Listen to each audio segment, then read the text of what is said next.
listening? Can you hear me? This is Unleash. Are you listening? Can you hear me? This is Unleash. Are you listening? Can you hear me? This is Unleash. Are you listening? Can you hear me? With your host, Brandon Tierney. In 3, 2, 1. Everybody, welcome back to another edition. BT Unleashed. We got our doors blown off last night. Belgium absolutely smacked us. Cam was dealing. Cabby was rocking. Soto, that was a moonshot. But today's going to be a lot of fun. We're going to get it to our guy, Joe B, in a moment. We've got the great Joe Beningo, who will grace us with his presence. And who knows where that conversation is going to go. With Joe, you never really do know. So let's get into it, J-Rod. By the way, how you doing today, Jared? You okay? I'm doing good. How is everyone? Good, man. I haven't seen you since last night. Last night we messed around with the live stream during the Yankees game. It was good. We're going to have to do more of that, Jay. 100%. Yeah, I mean, listen, last night was great. I mean, I had a great time even for a middle or early July game. So listen, when the stakes get higher, I can only imagine the watch parties will only get better. Yep, I would agree with that. A little experimental thing last night, but the response was good, so we'll do that more and more. All right, let's jump into it. As always, Unleashed, brought to you by my friends at Sullivan Papane. You can find them online at triallaw1.com. That's triallaw1.com. Remember the name Sullivan Papane. And by Premio Sausage, the way sausage should be, find them at premiofoods.com or in your local grocery store. I'm sure he is still reveling in our Knicks championship. I have not seen him or had him on the show since. So without further ado, ladies and gentlemen, the great Joe B. Joe Beningo is up back. What's up there, Joey boy? What's up, bro? BT, how you doing, man? Doing What's great. happening? Look at the hat, Joe. I like it. Yeah, you got, of course. Come on, man. I'm waiting only 53 effing years for this. I mean, I know. I mean, come on. There's been a lot. I tell this to everybody. Everybody knows the kind of teams I root for, but nobody has given me more pain than the Knicks because, who's had more brutal playoff losses over the years than them? I mean, we could, I don't want to start documenting them all, but, the Patrick Ewing years, I mean, you figure that from 1988 through 2001, the Knicks made the playoffs every year. Yeah. From 1992 to 2000, they won at least one playoff series every year, but they couldn't win the big one. So there was a lot of pain, and to finally get it done and to do it as dominant as this team did, it was pretty special, bro. That was unbelievable. I'm surprised, though, Joe, that you say that the Knicks have given you more pain than anybody when you're a Mets and a Jets fan. I get it. A tough playoff. I'm talking about in the playoff. You know why, bro? Because they've been in the playoff. These teams, I mean, the Mets, how often the Mets have been in the playoffs less than the Jets over the years? People don't realize that. I know. The New York Mets have actually made the playoffs less than the New York Jets. And you're basically looking at the same time frame. I mean, the Jets from 1960 when they were the Titans, and the Mets from 2 years later. Yeah. So, all right, they've won one more championship. They've been to the World Series 5 times. The Jets have only been to one Super Bowl, but the Knicks have been to. Bro, there was so much. How many times I thought that we were going to finally win the championship in the Ewing years, and only to see it, brutally, whether it was the Charles Smith Memorial or it was Houston in '94, Olajuwon getting his finger on Stark's jump shot, Patrick's finger roll. The finger roll. Worse than that was game 1 of that series when they had a 7-point lead with 18 seconds left and blew the game. Reggie Miller. Yep. You go to the bench incident against Miami when they got screwed in that series when they had a 2-1 lead. Yep. Even last year with the shot by Halliburton going up, coming down, so there's been so many brutal playoff losses for the Knicks. And I that's why I say that. I mean, and to go 53 years, you know what I mean, bro? I do. When you look at it like that, I hear you. You know what's interesting, Joe? So Yankees won in 2009. That's the last time I've celebrated a championship. Right. I didn't see Namath, didn't see the first couple of championships with the Knicks there. So my last championship was 09. We're not Giants fans, so we didn't enjoy we watched them and it was good football, but we didn't feel it the way we would feel with the Jets. No, of course. So I almost, Joe, especially since I had never seen the Knicks win, when they actually won that night, I almost didn't know how to react. Now, we all saw the video of you dancing and singing, which was great. But when that buzzer goes off and they're champions, did you kind of sit there in silence for a moment? Like immediately, what were you doing right after it? Well, I had my family here, and they were all kind of jumping around. I got to say that I was, Yeah, I was just kind of sitting, bro. Yeah. And I was taking it in. I mean, I can't tell you I didn't get emotional. I thought Mike Breen's call at the end, and I was so happy to see Breen, our guy, actually get to make that call because, he's a Knick fan, dyed in the wool. He's got to play it straight, but, he's, how he feels. And when he said that, okay, Knick fans, you can cry now. I mean, that hit it right on the head. I mean, there's really no other way to say it. I mean, I got pretty emotional, for a little bit, and then I had to do. I promised everybody that I was going to sing "New York, New York" afterwards, which I did, and I thought I nailed it pretty good. So, but and then I was very fortunate. FAN Ryan Hurley gave me an opportunity to do a special Sunday afternoon Knick show, Knick championship. I caught some of it. Yep. Yeah, thank you, which I was very, very honored to do. I mean, I was. I felt, hey, that's great. You're giving me this show, and I think, I probably deserve to do the show. Yeah, you did. They definitely didn't call me to do that, but but whatever. But I was happy about that. And look, I tell you, bro, this is going to last forever. I don't know if I'm ever seeing another championship for any of my teams. I mean, unless the Knicks win again, which I think is a possibility. I don't expect it to happen, but I think it's possible. Yeah. I mean, where is it coming from? The Mets are an absolute disaster. We know that. The Jets, I mean, I think the Jets are looking up, but the crap that happened with Geno Smith wasn't very good. Who knows what his head is all about. Yep. I think the Jets are on the way up. So, the Rangers are in kind of a no man's land right now. I think Drury did some good things here. Dolan made his son the head of the operation there. So, this might be the last one I see. I'm 72 years old, and I got to tell you, bro, I'm embracing every second of it. I could tell. It's awesome. I was saying, Joe, that's a little different for me as a Yankee fan. But when you're a Mets Jets fan, right? Yeah. So much, especially when you're on the air, as you've been for all these years, so much of your presentation and thought process is rooted in failure and disappointment. Right. So do you think, and you, this is just a theory on your part because you won't really know until you get through it, or you go through it, because the Knicks won, does that take away some of the bite and like the anger either for the other teams, or even less disappointment if the Knicks were to lose in round 1 or 2 next year? Like, are you just good with the Knicks? Where does it ease the other stuff for a bit? Yeah, I don't think there's any question about it, bro. I think it takes an edge off of me. It's taking an edge. Look, I'm disappointed with the Mets. You know how I feel about David Stearns. He got rid of everybody else. It's time for him to get the hell out. He's been the biggest problem. You know how I feel. But it definitely has. I mean, I go into and as far as the Knicks next year, to me, it's gravy, bro. I don't, like I said, can they win again? Yeah. I mean, look, the only really loss was Mitchell Robinson. I think they rebounded nicely with the Andre Drummond signing. The starting lineup is back intact. They brought Shamet back. They brought Alvarado back. So I feel they're going to make a run again. Will they win? I mean, I wouldn't expect them to, but it's possible. They'll give us a deep run again in the playoffs. But it's house money, bro. It's house money. Especially when you waited as long as we have waited. I mean, 53 effing years. Oh, bro. Jesus, Joe. I mean, I was 19 years old when they won the last time. Now I'm 72 now, and it was great, man. I mean, I can't say enough. They're an extremely likable team. I think that's a big part of it, too, with them. They're a very likable group of guys. And they dominated. I don't think they get enough credit for the way they dominated the playoffs. Oh, I think they do, Joe. You don't think they get enough? Yeah. I think there's, let me. I don't know about that. Let me parse it this way. Nobody is putting them in the same category as the Golden State Warrior team that lost one game or whatever it was in the playoffs a few years ago when they had Durant, or the Bulls teams with Jordan. Yeah, but I don't think they belong there, Joe. I don't think they belong there, Joe.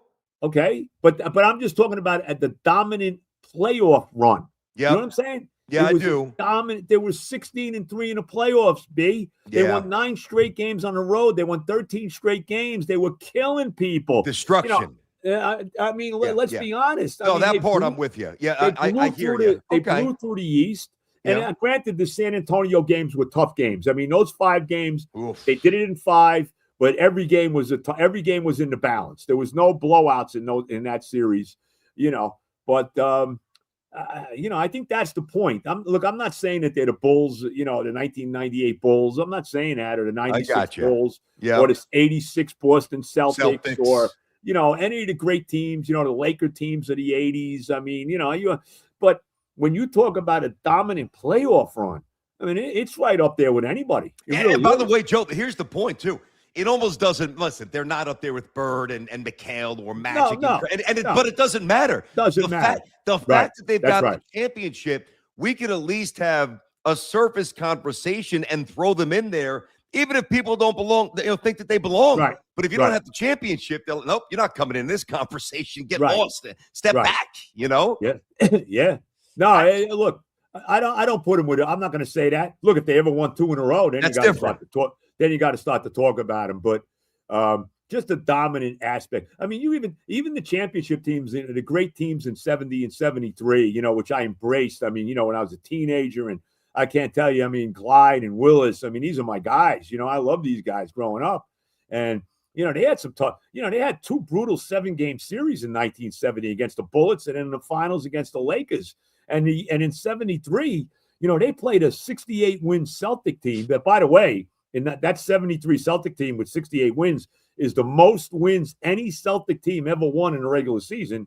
And the Knicks beat them in a brutal 7-game series, winning Game 7 in Boston, which I'll never forget. One of the great moments. You talk about great moment. I've heard you say that. It was Cowens. Joe, was Cowens on that team yet? Or was that was. Okay. Gotcha. Yeah. Dave Cowens, Havlicek, JoJo White, Don Chaney, Paul Silas. Tommy Heinsohn, who I couldn't stand, was the head coach. Tommy. Great announcer, by the way. He's always drunk, though, yeah, Tommy Heinsohn. Well, I hated him. But anyway. I mean, they won a game. They were the first team ever to win a 7th game in Boston Garden. I mean, that was, the finals when they beat the Lakers in 5 was actually anticlimactic after beating the Celtics that year. So they had to go through some tough times. They didn't have that in these playoffs, bro. No, it's funny, though. After every one of these wins, I felt like we lost. It was crazy. Like, you got to the end of the game, and the emotional gauntlet was so severe. You're talking about the Spurs series now, the Spurs series, not the other ones where they were just destroying everybody. Winning by 51 and 20. No. Right. I mean, there was a point where the Knicks' average margin of victory was like 20.2 points per game. I mean, the finals against the Spurs, where it's like you get to the end, it's like 26.2-mile marathon. You're like, I really don't even feel like I won, but somehow we did. Right. And I want to ask you this. So this is an interesting, fresh angle that I have no idea of your opinion on. So I remember, you love those old teams that you referenced. I remember when I first started going to the Garden when Patrick was a rookie. Right. And my dad started taking me to a lot of, and then Mark Jackson, Patino, and all, we know what came after that. And my dad would explain all the names in the rafters and describe their games, how they played, right? The IQ, the unselfishness, it was just the ball movement, etc. Let's say the Knicks don't win another championship with this group. How many names, besides Brunson, if any, are going up in those rafters? I think there's 2 other guys that are going up. I think Karl Anthony Towns is going up there. Okay. And I think Anunoby's going up. Now I would say those guys are going What up. if Cat doesn't sign an extension and winds up leaving and is only here, 3 years? I don't know if that. I know he wants to finish his career here. I know that. I don't know. That's a good question, but he did win. I know. That's the point, bro. They won a title. I mean, you know what I'm saying? I mean, it changes everything. And let's be honest. You talk about Karl Anthony Towns. Everybody talks about the DeBusschere trade and how that was the final piece of the puzzle for the 2 championship teams in the 70s. DeBusschere for Bellamy and Cole Ives. That changed everything. And everybody kind of wants to compare DeBusschere to Anunoby, and rightfully so. But because the position they played, they're very similar players, physical, great defense, can shoot. DeBusschere was a great look. If they had the 3-point shot back then, DeBusschere would have been a tremendous 3-point shooter. I mean, no doubt, right? But just the kind of game they play. But really, when you look at this Knicks championship team, bro, the final piece of the championship puzzle is Karl Anthony Towns. Mm-hmm. That's the trade that really finished the masterpiece, if you will. And I didn't love it at the time because I really liked Dante DiVincenzo and Randall. I thought was a solid player, but that's the move that put him over the top. Let's be honest. Let me ask you this. So forget about the players. Let's say He's here, 4 or 5 more years, couple of deep runs, but no championships. Are you hanging Mike Brown's name up there next to Red Holtzman? Maybe. Yeah. I think you do. Well, why wouldn't you? If we want to be fair, right, Joe? I think you have to. Look, there's only 2 Knicks that ever won an MVP in the finals. Willis won 2, and now Brunson. And there's only 2 Knicks coaches ever won championships. Red Holtzman with 2, and Mike Brown now. So, yes, I think Mike Brown is this is a light. Mike Brown's life has changed forever now that he has won this championship and won it with the Knicks in New York. Yep. I mean, let's be honest about it. No question about it. Where do you put Brunson? And there's the 3. Messier, not even on the Knicks. I'm talking about on that pantheon of great clutch New York old timers. You've seen them all. Joe, Seaver. I mean, where are you putting Brunson? Brunson's right there, bro. I mean, come on. I mean, Brunson is. Let's be honest. Not only that, when he got here, things really changed. I think one of the things with Brunson is that nobody expected that Brunson was going to turn into the player he's turned into. I mean, we thought it was a nice signing when he got him from Dallas and all of that. Nobody thought he was going to turn into a lead player on a championship team. And game 5, he wasn't going to let them lose. No way. He took that game over. This was a Jordan-esque performance, 45 points in a closeout championship game. The signature move when he goes to the basket against Wembayama and puts it in with him right on his ass. Mm-hmm. I mean, I think what the Garden needs to do, and I really believe that and Dolan certainly has the money to do it, and I think what they should do outside the Garden, they have that area. I think it was kind of where they had the watch party. I mean, it doesn't have to be there, but you should have.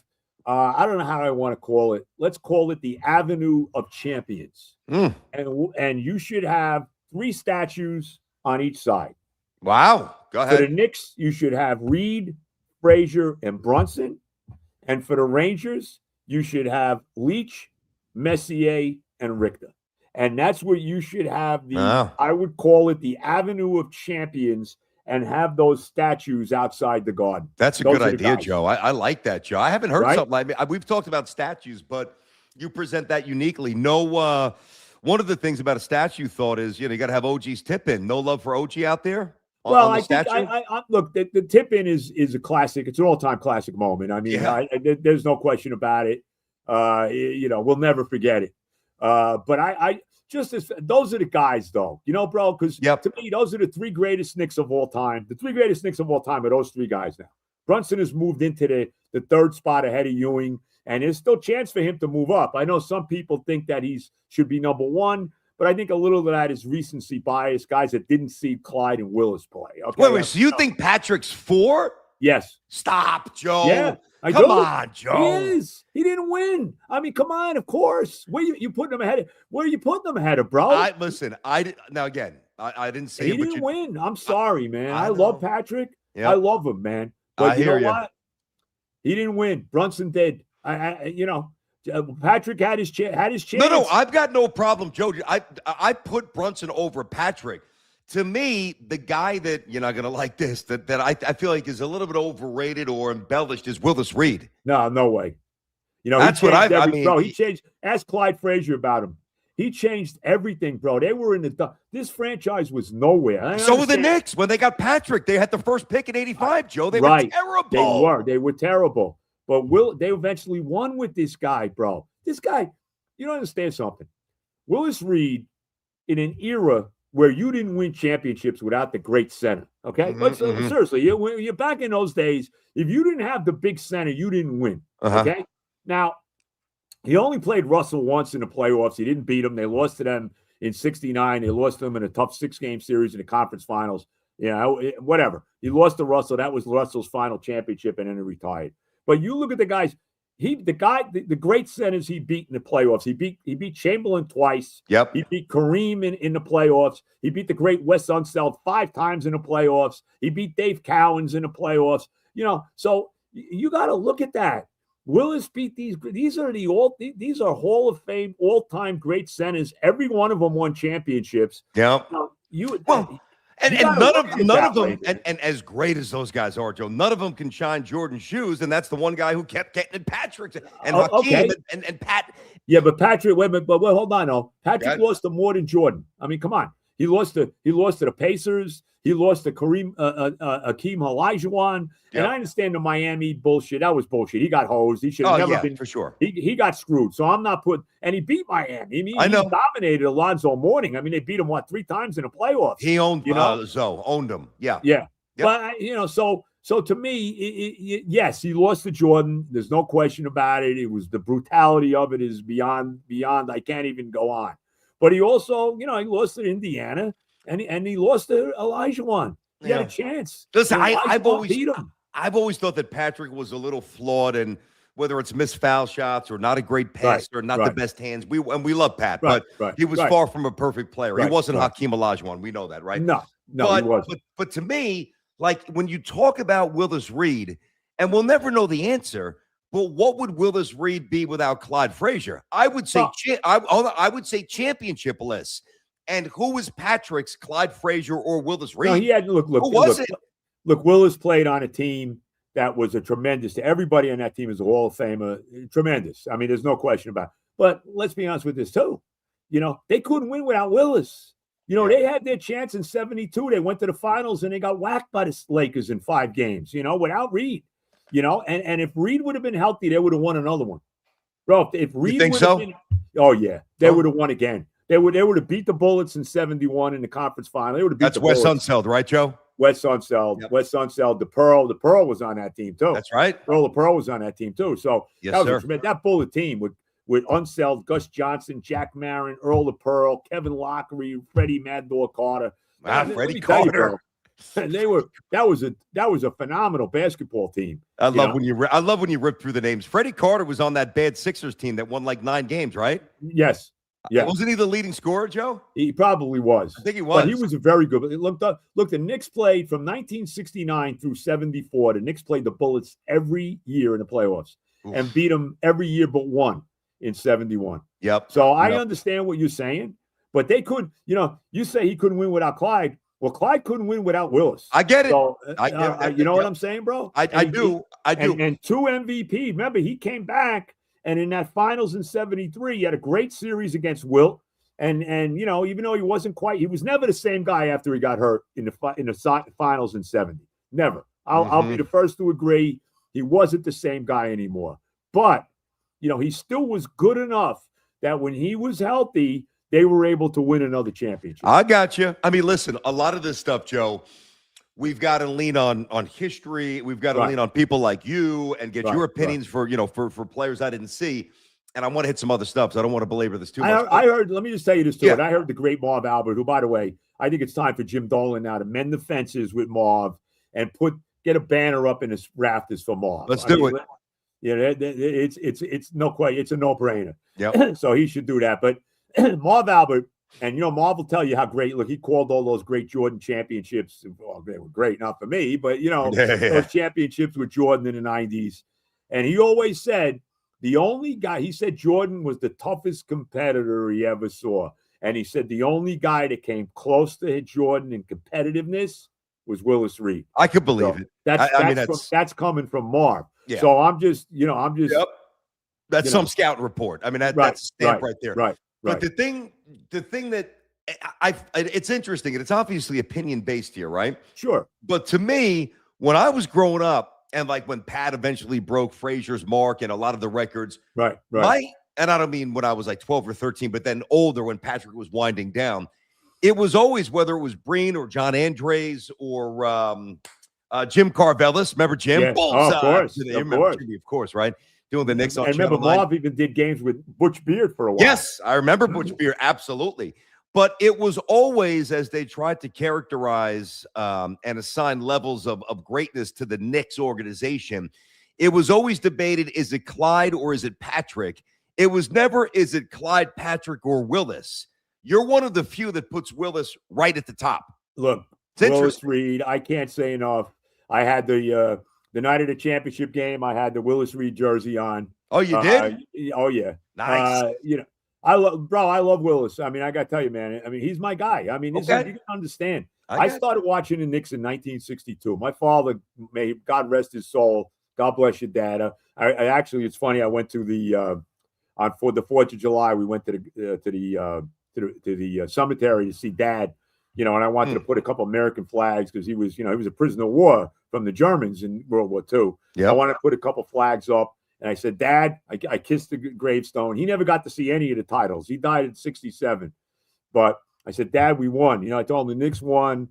So I kind of, I don't know if he, I'm sure he was aware of it up there. But he got me into basketball. He was a big basketball player. He was a big high school basketball player. He never got a chance. He got a bunch of scholarships. But he got drafted into the service at 18 years old. Got captured at 19. Think that, bro. 9 months as a prisoner of war, 19 years old. But whatever. That's one of the reasons he died at 44. He was young. But he got me. He used to take me to the Garden. I went to my first Knicks game in 1962. The old Garden, 50th and 8th Street. You'd see the doubleheaders. I'll never forget one of the doubleheaders I saw, Lakers Celtics, man. Bill Russell, Sam Jones, Havlicek, and all these guys against Weston, Baylor. I mean, oh man. And then the Knicks, who stunk at the time, they would play the second game. And you got to remember, at this point, the NBA was nothing. I mean, the NBA was a nothing. Yep. And you had teams in the NBA. You had the Syracuse Nationals. You had the Cincinnati Royals. Yep. You had the Chicago Zephyrs. The Lakers were already in LA at that point. But remember, they were in Minneapolis before that. Yeah, George Mikan. George Mikan, right. Yep. You had the Philadelphia Warriors, before they moved to the West Coast. So I was, my father took me, I was a Knicks fan since I was 9 years old. And then when Willis came along, when they drafted him in 1964 out of Grambling, okay, I believe he actually was the second round pick. Jim Bad News Barnes, who went to Texas Western, he was their number one pick. He never amounted to anything. Willis was a second round pick. Granted, it's not like it is today. They had how many teams in the league? It was a lot less teams, and he really changed everything. They became a legitimate team when Reed got there. Made the playoffs a couple times, didn't win. They lost to Philly and they lost to Boston. They got swept. It wasn't until 69 when they got the Busher that really, everything kind of really changed. But he was the beginning of the renaissance of the basketball team. Okay. Very similar to Brunson being the renaissance of the Knicks in this era. Joe, I wasn't going to ask you this, but as you were talking about your dad,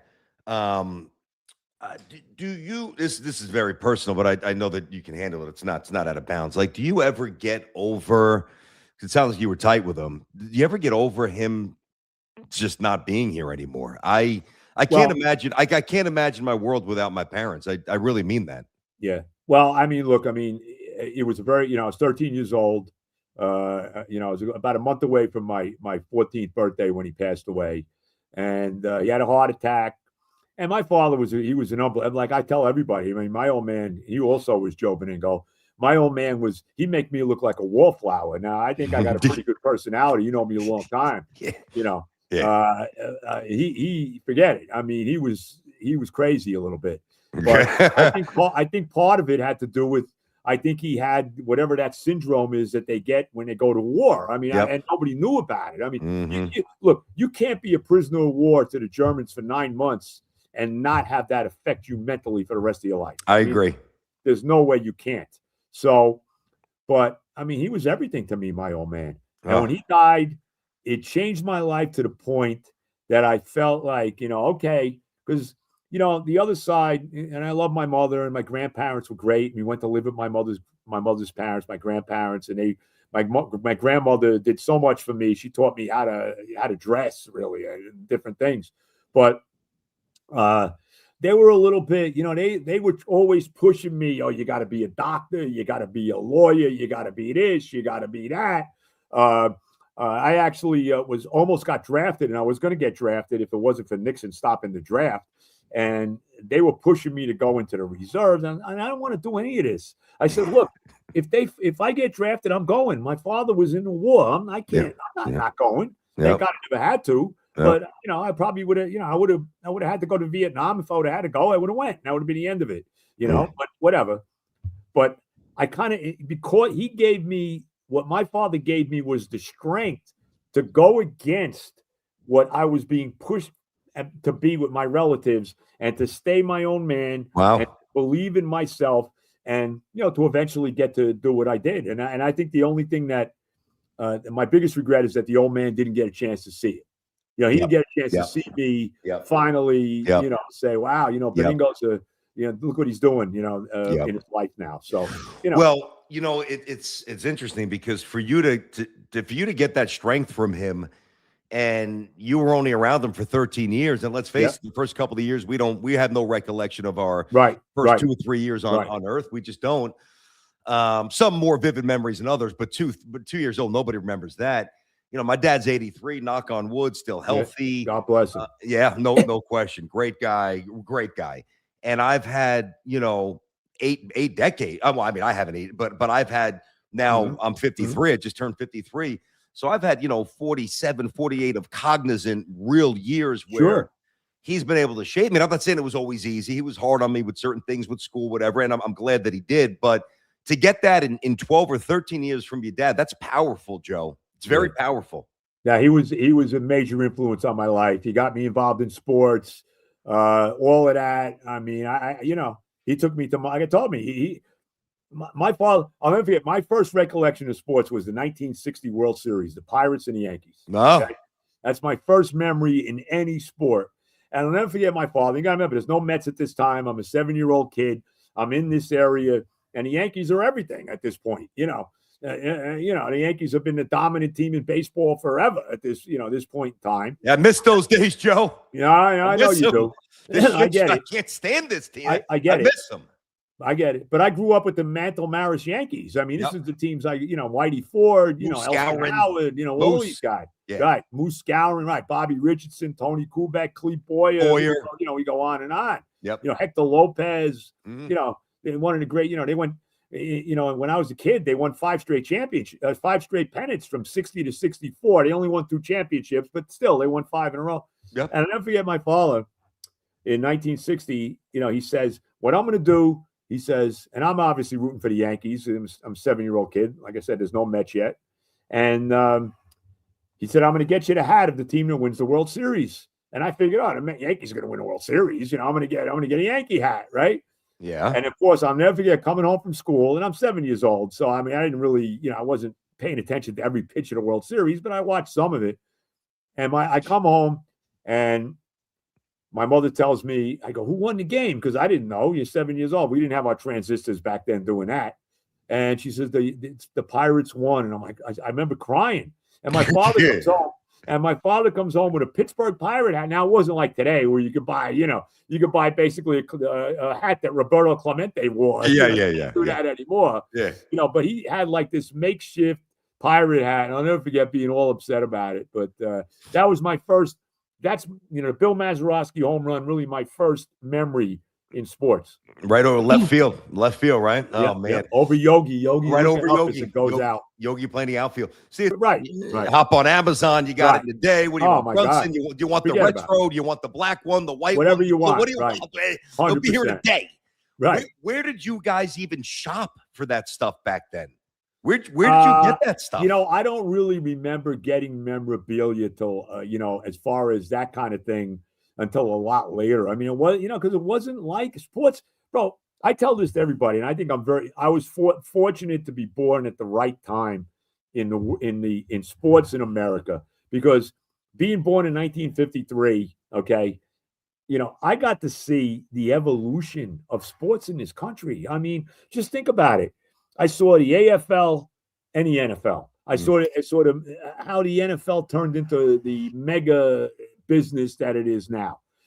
I saw the NBA when it was nothing. The NBA, think about this. Game 7 of the finals against the Lakers in 70, it wasn't on television, over-the-air television in New York, bro. That game was blacked out. I had to listen to it on the radio with Marv. I heard that. And even in the late 70s, those games were on tape delay, like Seattle and the Bullets. And even 1980, when Magic had that great Game 6 against the Sixers, when Kareem was hurt, he played migraines. center. I think Kareem had the migraines, right? What's that? Yes. Kareem had the migraines. Yep. Kareem didn't play. Yep. And he went out, and Magic went for 42 points, 15 assists, whatever he did, playing center against the Sixers. That game was on tape delay, bro. 1980. That's amazing. That is. It really wasn't until Bird and Magic really took off in the 80s that the NBA changed and started to become, the mega league that it is now. So, when I was growing up, baseball was king. Baseball was it. It was Joe. Baseball was the big Baseball, sport. boxing, horse racing, Right. right? That's right. That's College football. Okay. Right. Yep. Army was really good. Army was good, bro. Army, Yeah. you know, those Army Navy games, and I got to see Staubach play at Navy, bro. Navy. I mean, come on. You did. Oh wow. You know Now, what I'm Joe, saying? when you're watching Staubach, how old were you when he was in college? About when he was in college. and when he's at Navy. Well, I mean, he won the Heisman Trophy in 1962. So I was 9 years old. Okay. Are you looking at him, and I don't even know if your mind's processing this, probably not at 9, but are you looking at him saying, this guy's going to be a great professional quarterback too, or no? No, I think I was too young for that at that point. Okay. I mean, I'm watching him, and I was more just into the whole Army Navy thing. I remember rooting for Army back then. Yeah, me too. I always root for Army. You know, and but Staubach obviously became one of the great quarterbacks of all time. I mean, he doesn't get, Staubach doesn't get the credit. Yeah, I always say this about Staubach. Okay, Johnny Unitas invented the 2-minute drill. Johnny Unitas invented it in the early 60s, late 50s, the great the Ali Amici game in 58 and all of that great drive, to tie the game and then eventually win the game and all of that, right? Yep. Well, he invented the 2-minute drill. Roger Staubach perfected it. I mean, you look at what he did in the 70s, man, all the comebacks that he had in the 70s, and as much as I hated those Cowboy teams, I didn't have any great love for them, but, so Staubach's an all-time great quarterback. There's no question about it. So and I also had let me just say this. Yeah. I had the great chance I actually caught a pass from Staubach because we used to go down. I think you went down too. You went to a few Army Navy games, right? Oh, yeah. Mikey Stadium, beautiful. I love it. Absolutely. Right. Went to a few of those. Yep. No, but Army Navy down in Philly when they had the Army Navy games. I think you meant just up to West Point. No. I've been to West Point too. Yes. Well, yeah, when right. I would see you and Evan. We were doing the Army Navy broadcast. Yeah. Yep. Right. And Staubach was always there, and we'd always have him on. I got a couple of helmets autographed from him right to my left here. So do I. I got one too. That? Go ahead. I'm listening. Go ahead. But one of the times we were there, we had a football, and Roger starts chucking me the football. Bro, I'm catching passes from freaking Staubach. You know what I mean? That's wild. I actually dropped one too. Yeah, there you go. I don't have that call. I got I got a small red one, and I got I'll show you. It's right here. You got that one. Here's this. Yeah. I got the big one. Every time I did the show, Joe, I left with merchandise. I'm like, I'll take this. And Roger Staubach signed. Yeah. Here's mine, bro. Look at that. Let me see, Joe. Put it up. Now I've got that one too. That was one of the first ones, Joe. Now look at Roger's signature right there. Where is right Roger's here? Can you see the signature for Roger here? I don't have my. Yes, there it is. I see it there. And mine's right at the top above the shoot. I like that one. I like that silver one better. Yeah, well, so Joe, were you I tried. I was going to take Joe to get back. No, I'm here. I know. Speed is not an option, bro. Speed. I always tell everybody. Speed left me about 1985. Yeah, you used to run a lot. I was a sick road runner. That's why I've had two. That's why I've had 2 hip replacements, bro. Well, I never understood, Joe, and I know that you quit a long time ago. You were a serious runner, but you would also hammer back, a pack and a half a day? How did you do that? When I was running, I wasn't smoking. Is that I true? ran for those 20 years, I smoked in the early 20s. Okay. And then I started running about 1978. So I was like 25 when I started running. And I did it for a good 20 years. Yeah. All the way up until I started doing the overnights at the Fan. Yep. Okay. Yep. And then I just couldn't do it anymore. And then I started smoking again for a while, and now I quit. I haven't had a cigarette since 2011. So. How hard was it for you? You know what? You get to a point. I've always had pretty good willpower, and you get to a point where you say, "Look, I knew I had to." Let me just get a quick story. Yeah. It's Christmas Eve, right? And I'm starting to feel these, like, what I thought were chest pains. Okay. Christmas Eve of, I guess it was 2011, going into 2012, or might have been whatever, one of those years, right?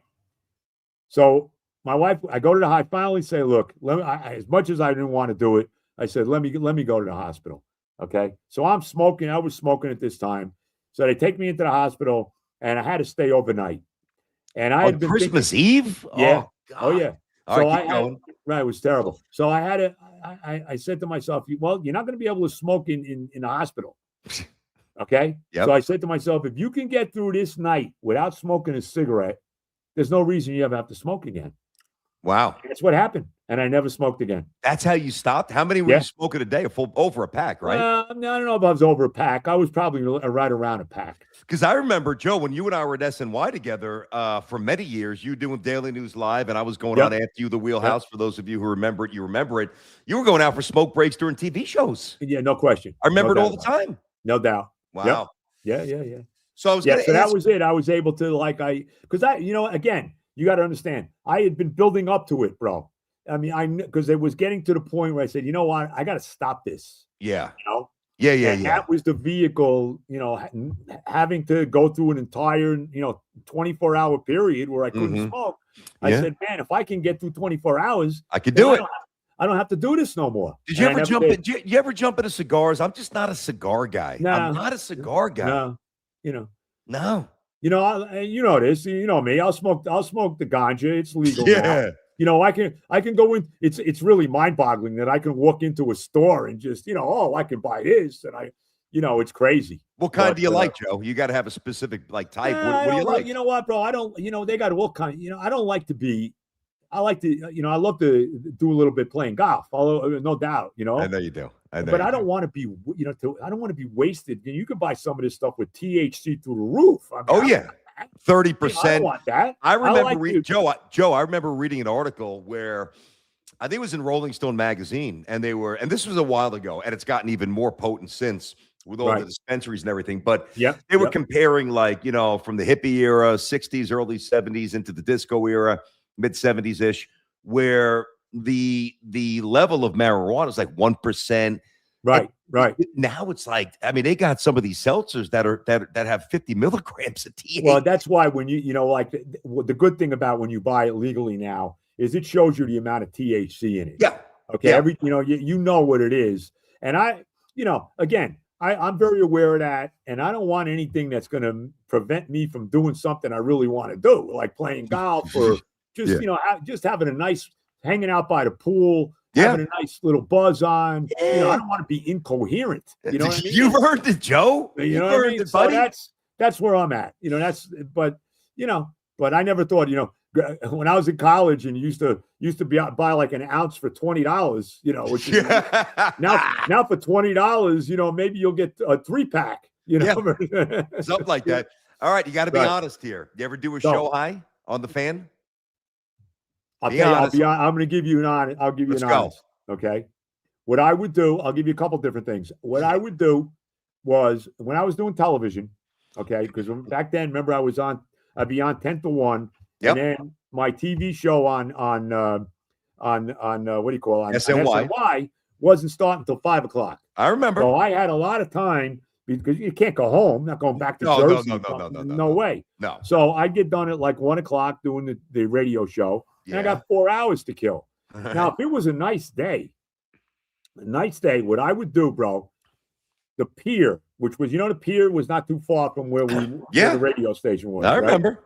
And what I would do, maybe go out 1:30 in the afternoon or whatever, I go to the pier and I'd light one up, right? Get a nice little buzz on. But by the time that I got back to doing the show, it was worn off already. But I will tell you this. So I've never really was high. There were times too, like when I was doing TV, where I would go over to Del Frisco's and maybe have a little shot, have a little Johnny Walker shot. I got you. That I would do. Yeah. Right. I was never really a drinker. I haven't had drink in years because I had a bad stomach. I get the gout. So you told me about that. Seafood too. No more seafood. No seafood. Forget about it. You don't ever want the gout, man. It's a killer. But anyway, so I would do that. But there was one time I got to tell you this. I'll admit this. I think we were doing a show from Giant Stadium. I forget when it was. You and Evan? I think it was with Sid, actually. Well, okay, keep going. What a surprise. I actually did a little coke before the show. Jesus, no, you didn't. Yeah. Oh, yeah. Holy shit. Yeah. And how'd you feel doing the show? Fine. I had no problem. No, I mean, coke. Look, I don't know. If you, coke I've never tried. I'll be honest with you. Coke is gonna you will if you're doing coke, bro. You're gonna be It's not taking you down. I know. It's taking you up. Yeah. So I know. But yeah, no, I did bro. I did a lot of look when I was younger, bro. I did a lot of things. I know you a did. lot of fun. I know. I did a lot of things with a lot of different things. I did some things that we can't talk about. We'll leave it at that. Actually, I think we have off air. We won't. Yeah, bring some of maybe those we things. have. I got you with that. But hold on, you got to paint a little picture here, Joe. So you're at the old Giant Stadium. Yes. Is this I when think it was a preseason game? I think it was a Giant Jet preseason game. Something like that. It was something like that. What do you guys go in the car and hammer back a line? I mean, where are you actually doing I don't think, the lines? I think I did it by myself. I think I probably was in a bathroom. I probably went in a bathroom and did it. Really? Yeah. See, I've never. 100%. I'd be honest. I've never people tried it. people that don't know me, they do. But I'm being very candid here. I mean, I got no qualms about it. I haven't, bro. Let me just say this. We love you. I haven't touched cocaine in God knows how many years. Did you love the drug? Did you enjoy it? I mean, I got caught up in it a little bit in the 80s. Yep. But I was always smart enough to know that, you got to watch with this stuff. And I was smart enough to know that.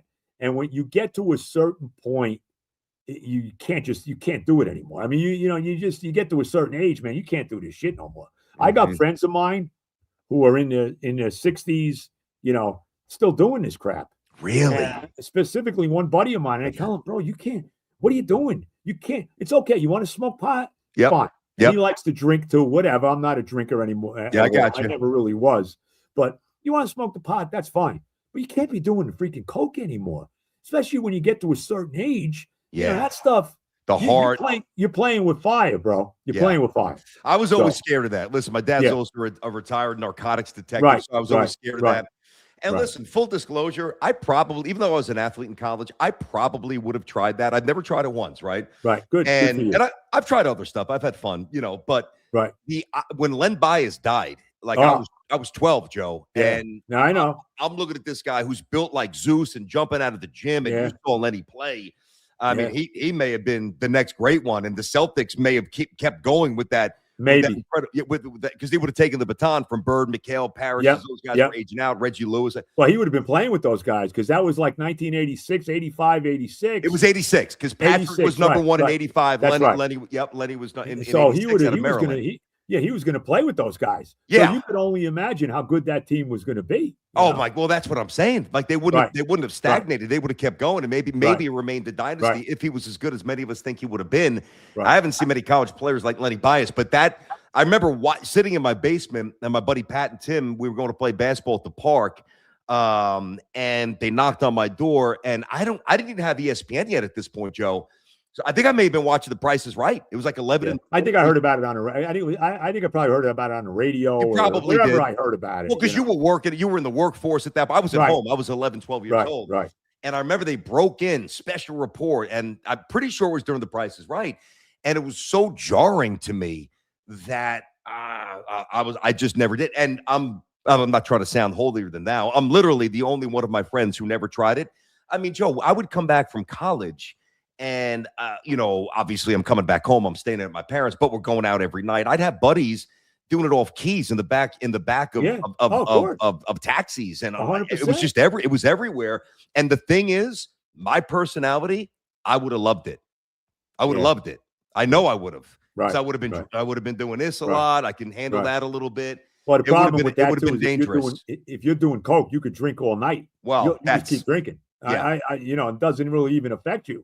Which is crazy to say. And that's scary. Joe, did you get into the World Cup, Joe? I not particularly. I mean, I tried. I was going to watch it last night. Last night, I figured, okay, they're in this Sweet 16 now. They're in the knockout round. Maybe I'll watch. And I found myself watching the Mets. I did. I mean, it had a nice win. Soto actually finally hit a big home run in the ninth inning and all of that. And that was a bomb, Joe. It was. Ooh. And they still had to come back and pull it out again. I know. Let me tell you this. And I'm glad I want to bring this up. Okay. Yeah. All right. And this is about baseball in general. I mean, the Mets from last night, but whatever. So they're up. So Soto hits this big home run. They got a 5-3 lead going to the top of the ninth, the bottom of the ninth inning. And who's coming up for the Braves? They got their three best lefty hitters coming up. It's Ozzie Albies, it's Olsen, and it's the catcher. What's his name? Baldwin, or whatever his name. Yep. Okay. Who hit a grand slam the game before, almost pulled it out when they were down by. They scored 6 runs in the ninth inning and almost won. I know. And I'm saying to myself, if this was the 7th inning, there's no way Devin Williams or a right-hand pitcher is pitching to these guys. It would have been Brooks Raley pitching to the lefties. Yeah.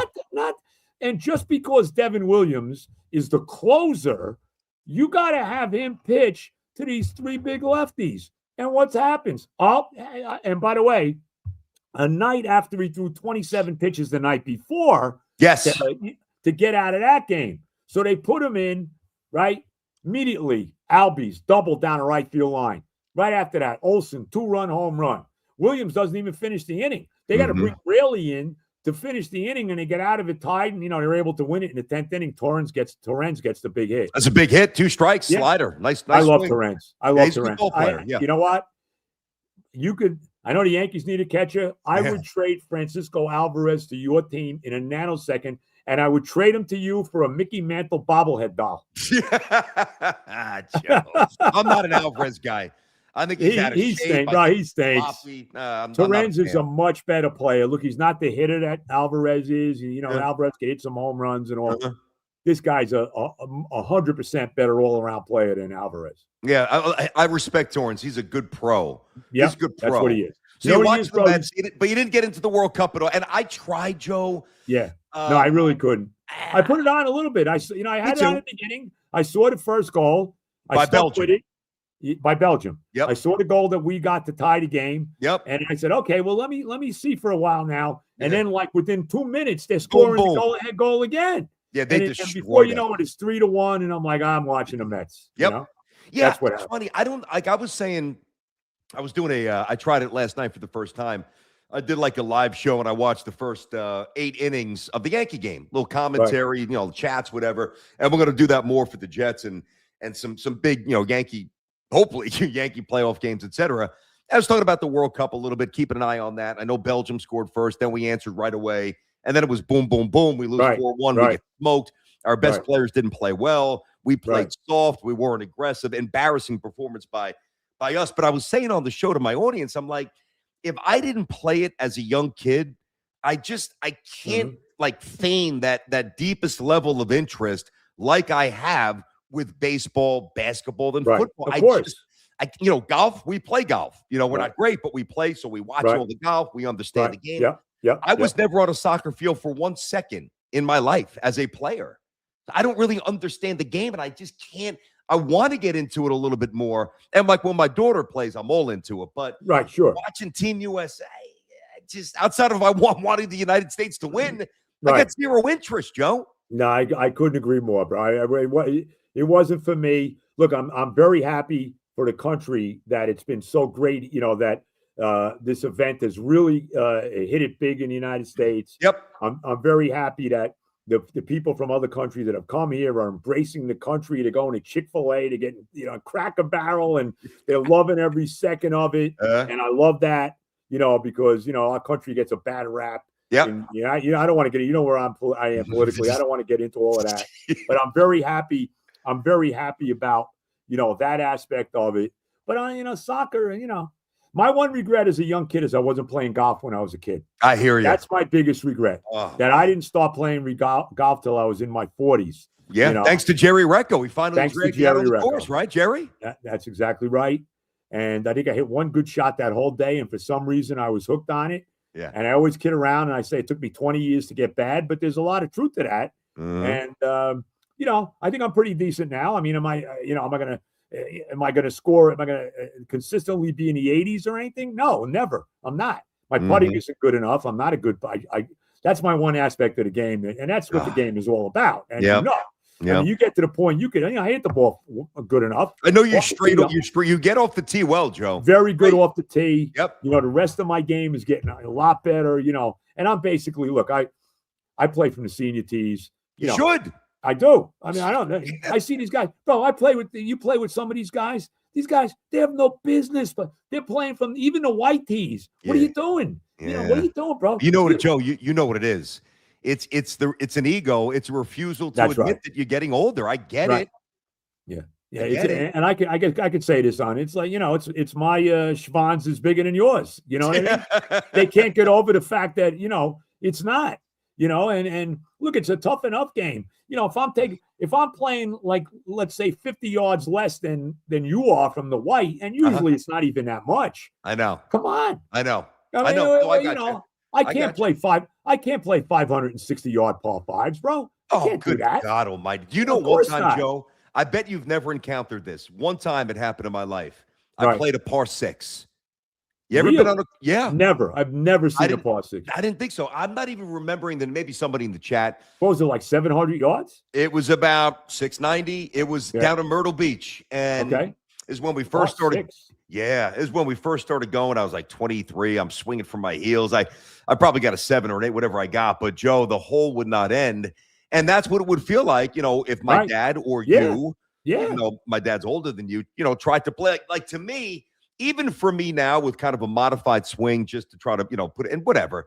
But like if you step up to a par 4 and it's like 430, Yeah. that's Yeah. a long par 4. I don't care Right. how good you are. Well, yeah, look, it's an average par 4 for the guys on a PGA Tour. No, I But know, I understand. Right. that. But for us, yeah. And I play a few. There's some courses I play where, even from the yellow, it's a 430-yard par 4, Oof, and I that's can't tough. get there. I can't get there in 2. I'm never getting there in regulation. Yeah. I got a hole like that.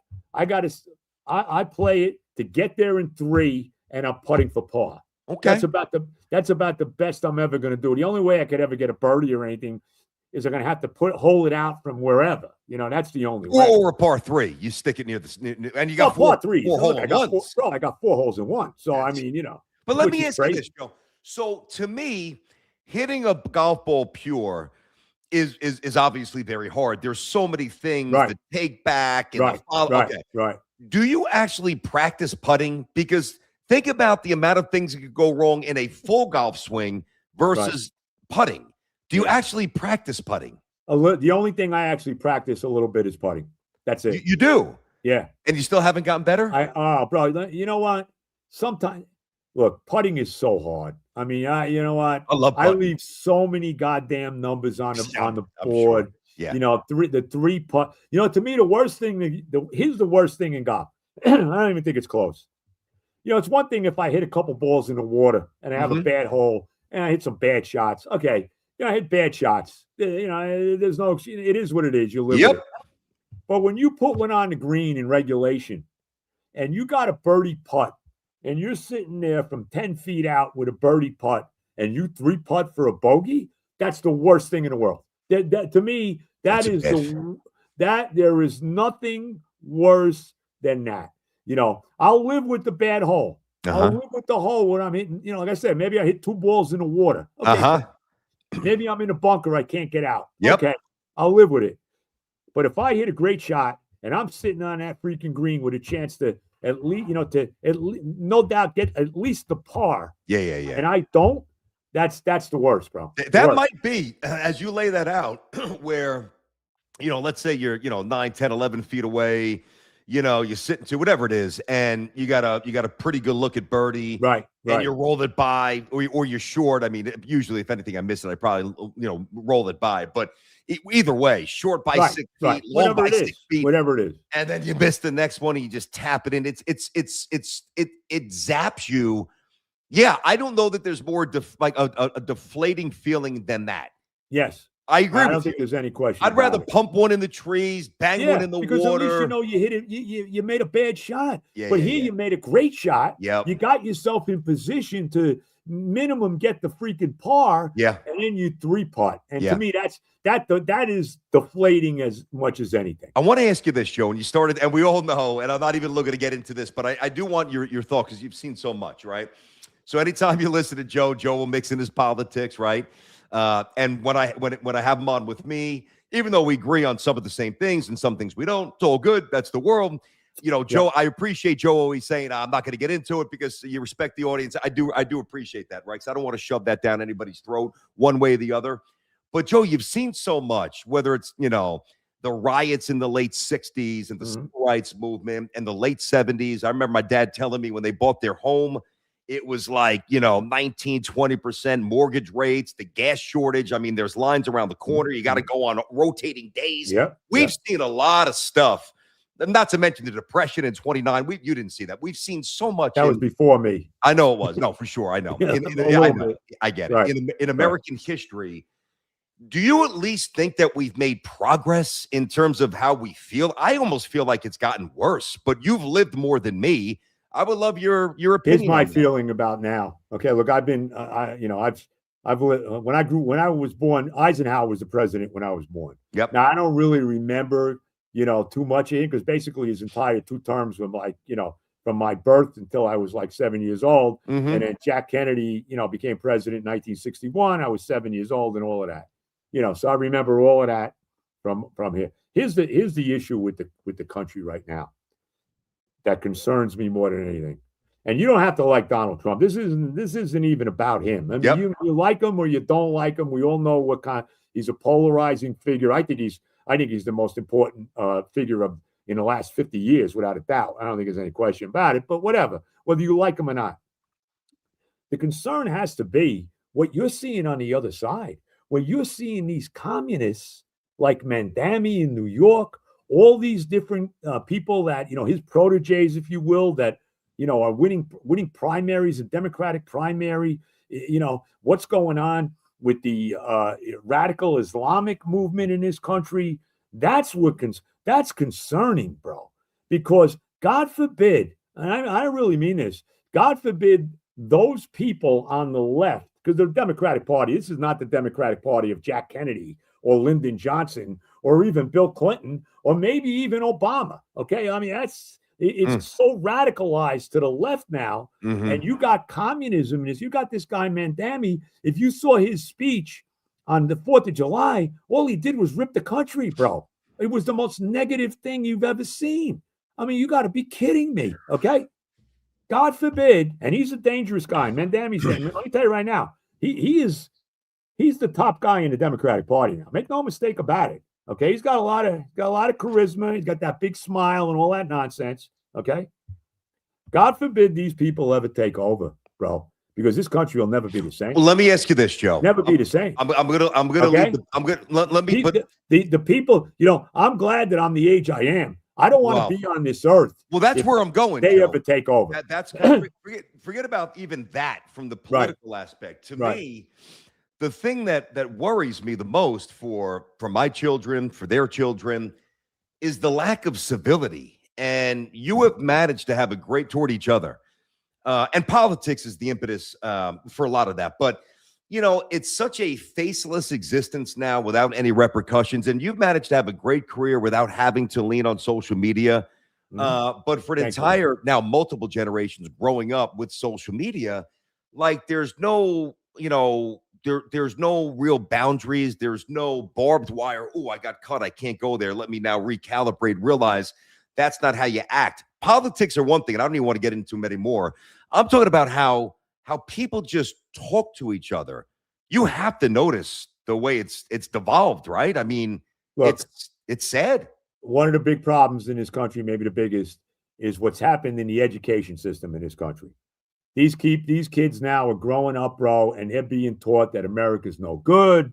They're talking about, slavery and all it is going on. And, America was built on slavery and we, stolen land from the Indians and all of this garbage that they're teaching them in these schools. And they're not teaching American history, bro. America, look, I love history. I could name every president by the time I was 7 years old. This is how I was taught. Okay. Yeah, we did that in school too. We did every state, every president, every American capital, history, all of that. Okay. They're not teaching. I got a I got a 17-year-old granddaughter. She's beautiful. She's starting college. She plays volleyball, right? Or she did. Plays volleyball. Simone. She's gorgeous. She's wonderful. I love her. Where's she going to school, Joe? She's going to Felician University here in Lodi. She got a full ride to it. Heard it. Yep. Full ride. She's going to play volleyball. Oh, nice. Deal. Yeah. Nice. So you can't. Yeah. She got it. She applied to about 10 schools, bro. She got into every one. That's but awesome. This one is giving her to. She's not paying for anything. That's she's great. going. That's nice. Right. So this is maybe when she was 13. Mm-hmm. Okay. And it was the 4th of July, right? Independence Day. And I asked my 13-year-old, she's a very good student and all of this, 13 years old now. She's not 5. I got you. 13 years old. Why is today Simone? Why is today a holiday? She's on. I think it's something to do with the military or something like that. She didn't know, bro. Wow. Bro, Wow. this is because they're not teaching these kids this. Wow. They're teaching them that America is, and I'm not saying that she's this way because No, she's I not. got you. I got you. But they're teaching, especially in the colleges, these freaking colleges. You've seen it. The Ivy League, all the anti-Semitism in the Ivy. I mean, we could go. I don't want to get into all of it no. because I'm all over this, bro. I'm you. telling you, man, I am all over this stuff, and I'm very concerned about where my country's going. Yeah. And if the No, wrong I've got people take concerns, over, too. bro, Yeah. we're in trouble. I'm telling you right now. I've got concerns too. All right, Joe. Let's bring it back to I think what. Yeah, let's get back to the sports world. No, I give you a little chance there. It's all good. Yeah. I'm feeling. I want to use the right word because I don't want to go over the top. I'm feeling pretty. I have guarded optimism, and I think you kind of referenced this towards the start of the show. I think the Jets are going in the right direction, dude. I love Muji. Now, this very well might materialize, and whatever the apex is going to be with Muji, Aaron Glenn might not be around to celebrate it. I think the Jets have the GM. I know the Jets roster is a lot better. Camp's 2 weeks away here, Joe. Where are you at in terms of whether it's win totals or general feel for the Jets? I agree with you 100%. I love Muji. I think he really has an idea what he's doing, what this guy has done. Did a tremendous job in the draft. He did a tremendous job in free agency. They re-signed Brees to a 3-year deal. I thought that was a terrific move. You know, I really like what he's done. I even like bringing Gino in. Now, of course, Gino gets involved in, I don't know what with the deal with this domestic violence thing that went down. I don't know. Gino's never been the smartest guy out there. Let's be honest about it. You know, doesn't mean he's guilty though. No, I didn't. That's look, for sure. Bro, I've been down that road too. I mean, I was accused too so I know what it's like. Okay. And not by Terry, for those who are wondering. No. I know. And wrongfully, and wrongfully, by the way. So, I mean, thank God that everything came out the right way. Yep. But, and these women, they could say whatever the hell they want. And everybody's believing the women. You're always believing her first, So who knows what really went down with Gino? We don't know. But that aside, take that whole picture out of it, okay? Take that all out, right? I love what this guy's done. This team, you got an offensive line that played basically every down together last year. So they're intact. You got these two bookend young tackles that you really look like they got something with these guys. No doubt about it. Oh, Fashanu and Armand, they're very, very good. Yeah, no doubt about it. And they're only going to get better, right? And like I said, they played the whole year last year, these guys. I know. Right?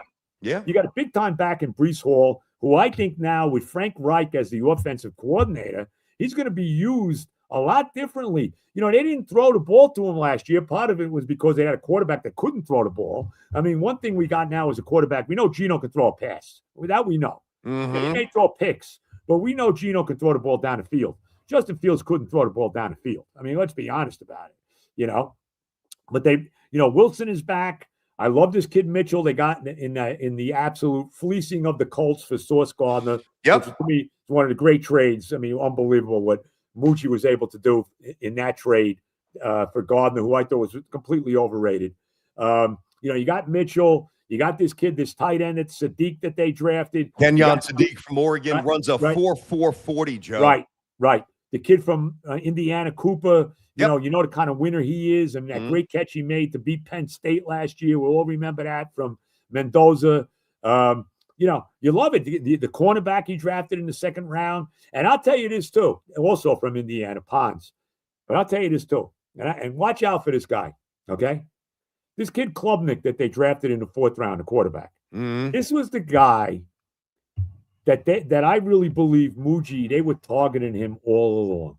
They were looking at this kid all along. Because remember, they traded up in the fourth round. They traded way up in the 18 slots, Joe. 18 slots, Joe. Right, to get this guy. Yep. Okay? They were targeting him. This is the guy they wanted. Forget about the kid from Miami. I can't think of his name now. I think he went to the Cardinals. He'll probably start there. Not Carson Beck. Carson Beck. Beck. Right. Forget him. Although I would have liked him. There was other guys. Klubnik is a guy that they were targeting. Let's be honest. You look at this guy. He played 4 years of college. Played 4 years at Clemson. 40 starts. Yeah. Right. I'm sure he got paid nice. Didn't take the money to go somewhere else. Didn't go Mhm. somewhere else for the NIL money. Yeah. So I like that about this kid. Now, I'm not saying he's going to be the guy. I'm not. Mhm. Don't get me wrong. I'm not saying that.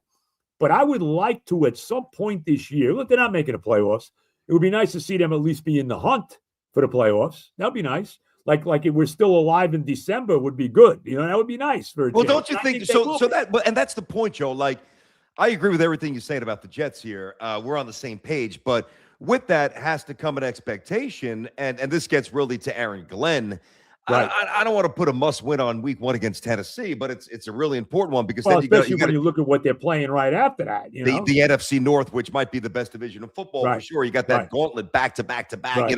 Right. and then it kind of loosens up a little bit. You got the Raiders. You got to think you got I think you got the Cardinals at the back end, the Dolphins kind of middle, and the Miami Dolphins shouldn't be very good, even though we don't play well against them. Like, if this thing is 1-4, 1-5, and it's ugly, is he getting whacked midseason? I got to tell you, I honestly hope not, because you know why, bro? Because I'm sick and tired of the revolving door of head coaches. Yeah. I really do. I wouldn't whack them if they started 1-4. I think they got a very tough schedule. I got the schedule. They have a schedule right here. You got, I know the Bears are up there early. Here it is. I got it right here, bro. Vikings are later, actually, I think. Right. So they play the Packers week 2 in the Meadowlands. Then they go to Chicago to play the Bears. Then they get the Browns after that. Okay, not too bad, right? Then what do they play? They go to New England. But that's a tough start to the season. No, I'm missing a game here. They play the Lions, too, so this isn't accurate. But they play the Lions like week 3. That's right. Detroit's early. Yep. Right. So they got a tough schedule. So if they started 1-4, I wouldn't be ready to whack them yet. I got to see more, especially a team like this. I would probably give Glenn the year. I'll say that. I'd probably give him the year. And Joe, then we got to think about it. I think, and this is not it's going to have an expiration point at some point, but I think Aaron Glenn's a leader of men. I do, Joe. I do. Okay. And like, if I hope you're right. I don't know that I'm right yet, but when you look at NFL coaches who generally just implode like Gase. I mean, he wasn't leading, a dog to drink a bowl of water out of a bowl. I mean, let alone 53 guys coming out of a tunnel trying to beat a good football team. So Gase was useless in that regard. I just think Aaron Glenn, that defense they were running out there last year, they had, taxi guys who were backups. They had backups who were starting. You had no quarterback. You couldn't advance the ball. The defense was on the field 55, 60, 65% of the game. It was unrealistic to try to extrapolate anything of meaning in terms of his coaching ability with that horrendous roster. So we'll get a better barometer here. I just, because it's New York and because Woody has been petulant and a little quick, triggered here with certain things, I hope that Glenn gets a little bit more of a run than I think the average Jet fan wants or thinks he will. Because in my heart, I believe he is a leader of men with an upside. I still kind of believe in Aaron Glenn, and I'm definitely rooting for him. I'm a big fan. Bro, I'm tired, like I said. To me, I don't have the confidence in Glenn that you do, but I want to see him make it. Because, like I said, I'm tired of the constant every 2-3 years we got a new head coach, bro. I want to see this guy make it. I got to tell you, I really want to see this guy make it. And let's hope he does. And I think he deserves the whole year. I mean, unless they really go like in the tank like last year, which I don't see. I don't think that's happening, man. I really don't. I think it's going to be a much better team. The addition of Frank Reich is huge to me as the offensive coordinator. I thought that was a tremendous hiring. He's going to work with Gino. He's going to work with the kid Klubnik. The offense is going to be much better, I think. No doubt about it. Much more diverse. Wilson will be healthy. Injuries are always happening. We know that. But the defense, which was not even an NFL caliber defense by the end of the year, that's going to be much better with the moves. Fitzpatrick, the Mario Davis, the guys they brought in on the defensive line. Oh yeah, sure. You said I don't even know if you said Mika Fitzpatrick in the secondary. Did you say him? Yeah, I did. I mentioned him. Mario Davis, Mika Fitzpatrick. Right. So Joe, I want you to answer this because I talk about this all the time. I'm obviously. Not that I can't give you, unbiased opinions. I'd like to think that I do, but you're not a Yankee fan, so I'm curious how you answer this. So, all right, Joe B equals legend. Do you believe quarter century Cashman, that's one of the nicknames Brian has because he hasn't won in a while, can build a championship roster more than once in 25 years? Where are you on the Yankees? Here's my feeling on the Yankees. I think it's time for a change with Cashman and Boone. Both. Now, you haven't won since 2009. Look, right now, they had a nice win last night. Schlittler had a tremendous game, went 8 innings. They got a nice win. Caballero had a big game, 2 home runs. They needed that win against Tampa. Yeah. The bottom line on the Yankees is they're going to the playoffs this year. They will be in the playoffs. And then it's all a matter, are they going to win when they're in the playoffs? Now, they need Judge back. They probably need, I think they need Giancarlo back. They need Fried back. They need these guys. They've been banged up. They're in the playoffs every year. But the Yankees are about championships. And I think they need a new voice, bro. I think Cashman, everybody runs. The guy's been there for 25 years. Yep. Everybody runs their limit. I don't care how good you are. I agree. You get to the point where it's time to go. I mean, we saw that with Belichick. It's time to go. You can't have that. We saw John Harbaugh's out in Baltimore. Mike Tomlin's out in Pittsburgh. Mm-hmm. You get to a point where you need Joe Torre. Joe Torre, right? They probably got rid of Girardi too soon. I think they got rid of Girardi much sooner than they should have. Yeah. Okay. Probably. Right? Yeah, because he was battling against the analytical. I know, pushing back. Yep. Right. So that's my feeling on the Yankees. They're always going to be good. I think one of the problems too is that Hal Steinbrenner, he's not his father, and winning championships is not the end all be all. I agree. The end all be all for the Yankees is making money. Yep. The Yankee brand. We know we're always going to be good. We're filling up the ballpark. We're going to be a playoff team every year, and I think that's kind of good enough for Hal Steinbrenner. Joe, I describe it this way, Joe, and you're right. I mean, and that's an opinion, but the fact that nothing changes tells us that opinion's probably right. Because if it wasn't good enough for him, he would make swooping changes. What I always say, and I think this is unfair to Hal. People are like, oh, Hal doesn't want to win. No. Hal wants to win. The difference is back then with his dad, winning was oxygen, and he's still able to breathe without winning at the highest level. He wants to win, but he's not driven like his dad. That's just common sense. All right, let's get your opinion on this. This is a good one. I think you've been asked this a lot. I've been asked this, but I want your opinion. All right, it's from Charlie F. 6675. What would you rather see at this point, a Mets World Series win or a Jets Super Bowl win, Joe? Jets. Now, no hesitation there. No hesitation. Now that I got the 53-year dragon slain by my basketball team, now it's time to slay that 58-year dragon, that monster that the Jets have. Monster.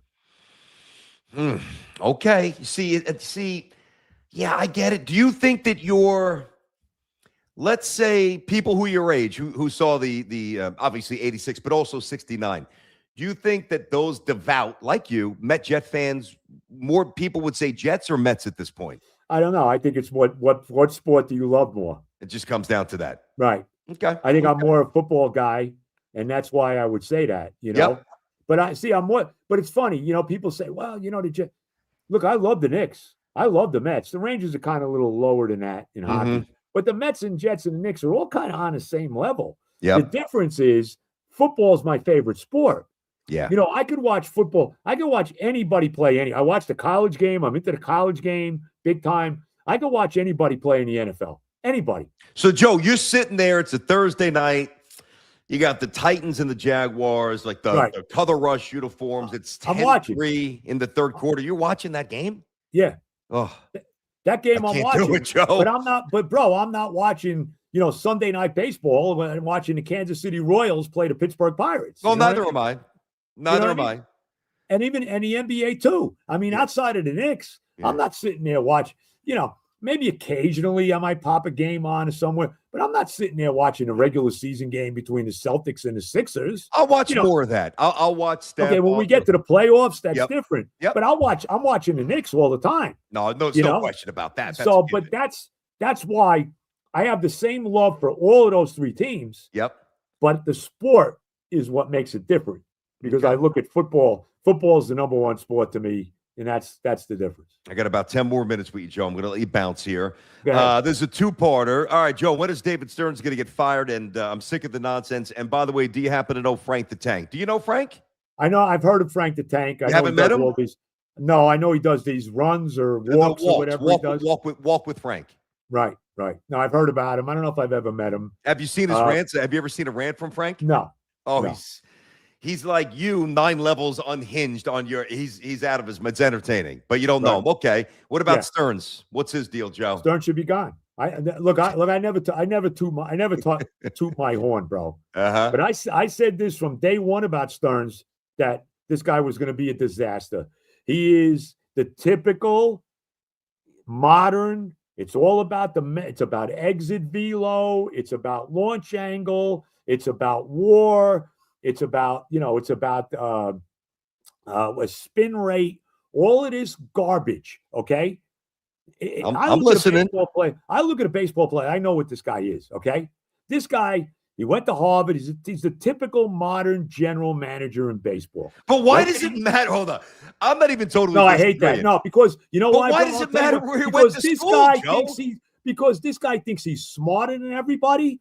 This guy's reinvented. This is a guy, David Stearns, and I could be wrong about this.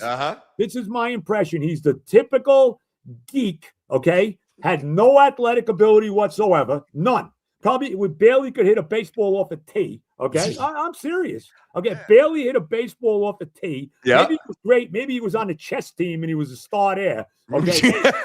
Okay? No athletic ability at all. Yeah. Total baseball geek, right? Yeah. So I can't play, so I'm going to reinvent the game. And that's the problem I have with him. You know, he destroyed this team, bro. Destroyed it. And the worst move, and look, I've been a Met fan since day one, 1962, bro. I have seen it all. Choo-choo Coleman, Joe. What? Choo-choo Coleman. I saw them all. I know Hobie you did. Go Landry, ahead. Choo-choo Coleman, Roger Craig, Jay Hook, Galen Cisco, Joe Christopher. We go on and on and on, bro. Okay, we'll stop right there. Okay, all right. The moves that this team has gotten rid of so many of their players over the years, it's a disgrace. The Nolan Ryan trade, trading David Cohn, Rusty Staub for Mickey Lolich. But that's not Stearns, Joe. That's not Stearns' fault, Joe. Well, wait a minute. No, but wait. We're getting to what my point is. We're going to get to Stearns. Okay. You know, Frank Cashin dismantling the 86 team, trading Lenny Dykstra, trading Kevin Mitchell, letting Darryl Strawberry walk, you know, letting Zach Wheeler go, letting Daniel Murphy walk out the door after he led us to the World Series. He goes to Washington and nobody could get him out anymore. My point is, they've made so many brutal moves.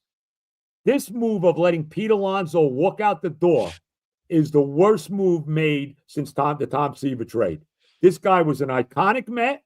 Okay, wait, hold on. I'm listening. Home run leader in the history of the franchise. Yeah, he hit 38 homers with 126 RBIs. He's on his way now to the same thing in Baltimore, and they are a disaster at first base. Yep. And it's all because this genius, okay, didn't like him. He's giving you the bullshit of run prevention. Have you seen the Mets defensively lately? Did you see the 6-error game they had against the Cubs last week? The highlights. Did you see the game the other night in Atlanta where Taylor and Lindor are doing the Alphonse and Gaston? Okay. So he gave you this crap about run prevention and he put it all on Pete. All Pete did was play 162 games every freaking year. Yep. He was as good as he wasn't Keith Hernandez or Don Mattingly defensively. We know that. Okay. No. But he could scoop a ball. He was as good as anybody at scooping it, and he made all the plays. Now they got these clowns at first base. Jared Young, Mark Vientos, Polanco, who doesn't even play. Yeah. Right? This guy destroyed the team. He got rid of Pete. He got rid of Nimmo. He got rid of McNeil. He got rid of Diaz. I know Diaz got hurt. The heart and soul of this baseball team, he destroyed it. Okay? Okay. He fires the entire coaching staff. Wait a minute. He fires the entire coaching staff out from under Carlos Mendoza. What? What are you talking? And Jeremy Hefner, all of a sudden, he's not a good. Everybody's going nuts how great a pitching coach. All of a sudden, he wasn't any good anymore. Why? Yeah. Because David Stearns brought in all this garbage last year at the trading deadline. These crap bullpen guys, they all sucked. They all stunk. He brought in Cedric Mullins. He sucked, you know. And he blamed all these other guys. And look, I think there were political aspects going on. And it's obvious, and Cohen finally came out and said it, that Soto and Lindor were not getting along. And if you think they're getting along now, you're crazy. I don't. Okay?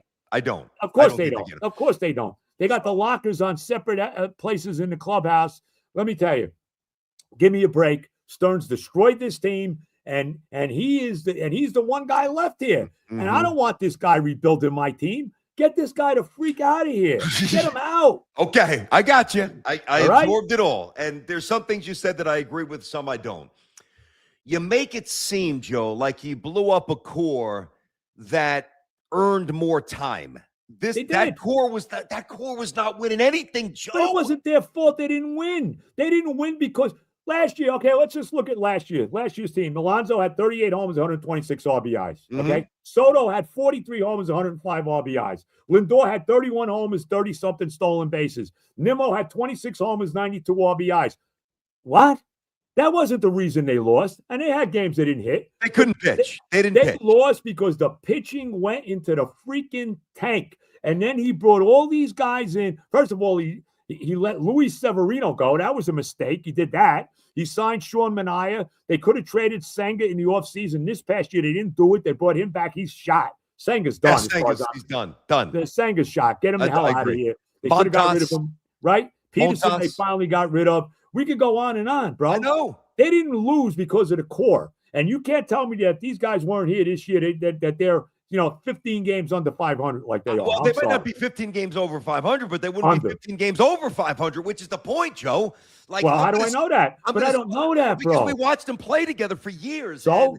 Even the year, Joe, that they almost went to the World Series. How do you justify letting 89 games, How do you justify letting Pete Alonso walk, bro? That's the one difference. Now, let me give you. Do you justify that, BT? He's an all-time Met, homegrown Met, the all-time home run leader. He's the most beloved guy in the franchise, and you let this guy walk out the door. You didn't even try to sign him. You didn't even talk to this guy. Yeah, but hold on now, Joe. Now, I was in the camp of I'm okay with letting Pete walk. So we disagree, and that's fine. And I get why you get. Yeah, but you would never be okay with letting Aaron Judge walk, would you? Now, no, but Aaron Judge is twice as good as Pete Alonso, Joe. But bro, it's similar. It's similar. It's not. Come on. Of course it is. Shine Judge's shoes, Joe. I'm not saying he's Judge, bro. You're missing my point. No, this guy was money. Look, he played every day. Yep. He's a guaranteed 35 to 40 homers every year, and he's over 100 RBIs I respect every year. I know. And you let this guy walk? Well, but because you didn't like him? Yeah, because really, that's what it is. This next didn't part, like him, bro. And by the way, he's on pace to play 162 of with course. the Orioles. No, I got you. But the next part, I got to see Pete Alonso go to the Hall of Fame as an Oriole. No, seriously. No, but Joe, I think that your ire needs to be a little bit directed more equitably. Let me just get to this point. I think that this. I'm going to tell you why. I'm going to tell you because when Stearns made these moves, there was one guy who could have picked up the phone and said, listen, I don't give a shit if you ship out Nimmo. I don't care what you do with McNeil. There is no chance that we're letting Pete Alonso go. So now I wouldn't have agreed with that from a baseball perspective, but your owner, the one that everybody loves. Well, let's be honest. Cohen's got to feel the heat too, Joe, is my point. Bro, it's all Cohen. I've been saying that all along. Cohen sold us a bill of freaking goods, this guy. He comes here. We're going to be the Dodgers of the East. We're going to win a world championship in 5 years. All I heard about was all his beautiful money. Oh, Stevie Cohen, all his money. You know what Steve Cohen cares about? He cares about his hedge fund. He cares about his stupid paintings. He cares about his casinos. He wants to make sure he's at the Garden for Knicks games, sitting there with his Met hat on. Give me an effing break. What makes this guy any better than a Wilpons? You know what, bro? He's not. He's no better. I agree with that. No, I agree. That's why I just no better than a Wilpons. And he let this clown, this freaking clown, okay? He's a clown with that smug look, and I'm smarter than you. Give me a freaking break. He's a clown. We wish we had Brody Van Wagenen now. I wish I had Omar Minaya. Billy Epler? Well, hold on. I wish I had I can't think of his name now. Who am I missing? Billy Epler. Well, Billy Epler, but even before him, when we went to the World Series, the older guy, I can't think of his name now. Sandy Alderson. I wish I had those guys. Okay, got you. Right. Yep. I wish I had those guys, bro. Yeah. This guy destroyed this freaking team. I agree. He destroyed the team. And you know what killed me too? Two things about I think they both stink. I think Cohen stinks, and I think Stearns is worse. Of course. Well, let me just go back to Cohen. Cohen does this interview with John Heyman and Joel Sherman, okay? I love John Heyman. You know, Joel Sherman, he don't like me. We don't like each other. But whatever. Okay. I don't want to get into it. I'm not going to say anymore. Okay. I got you. It is what it is.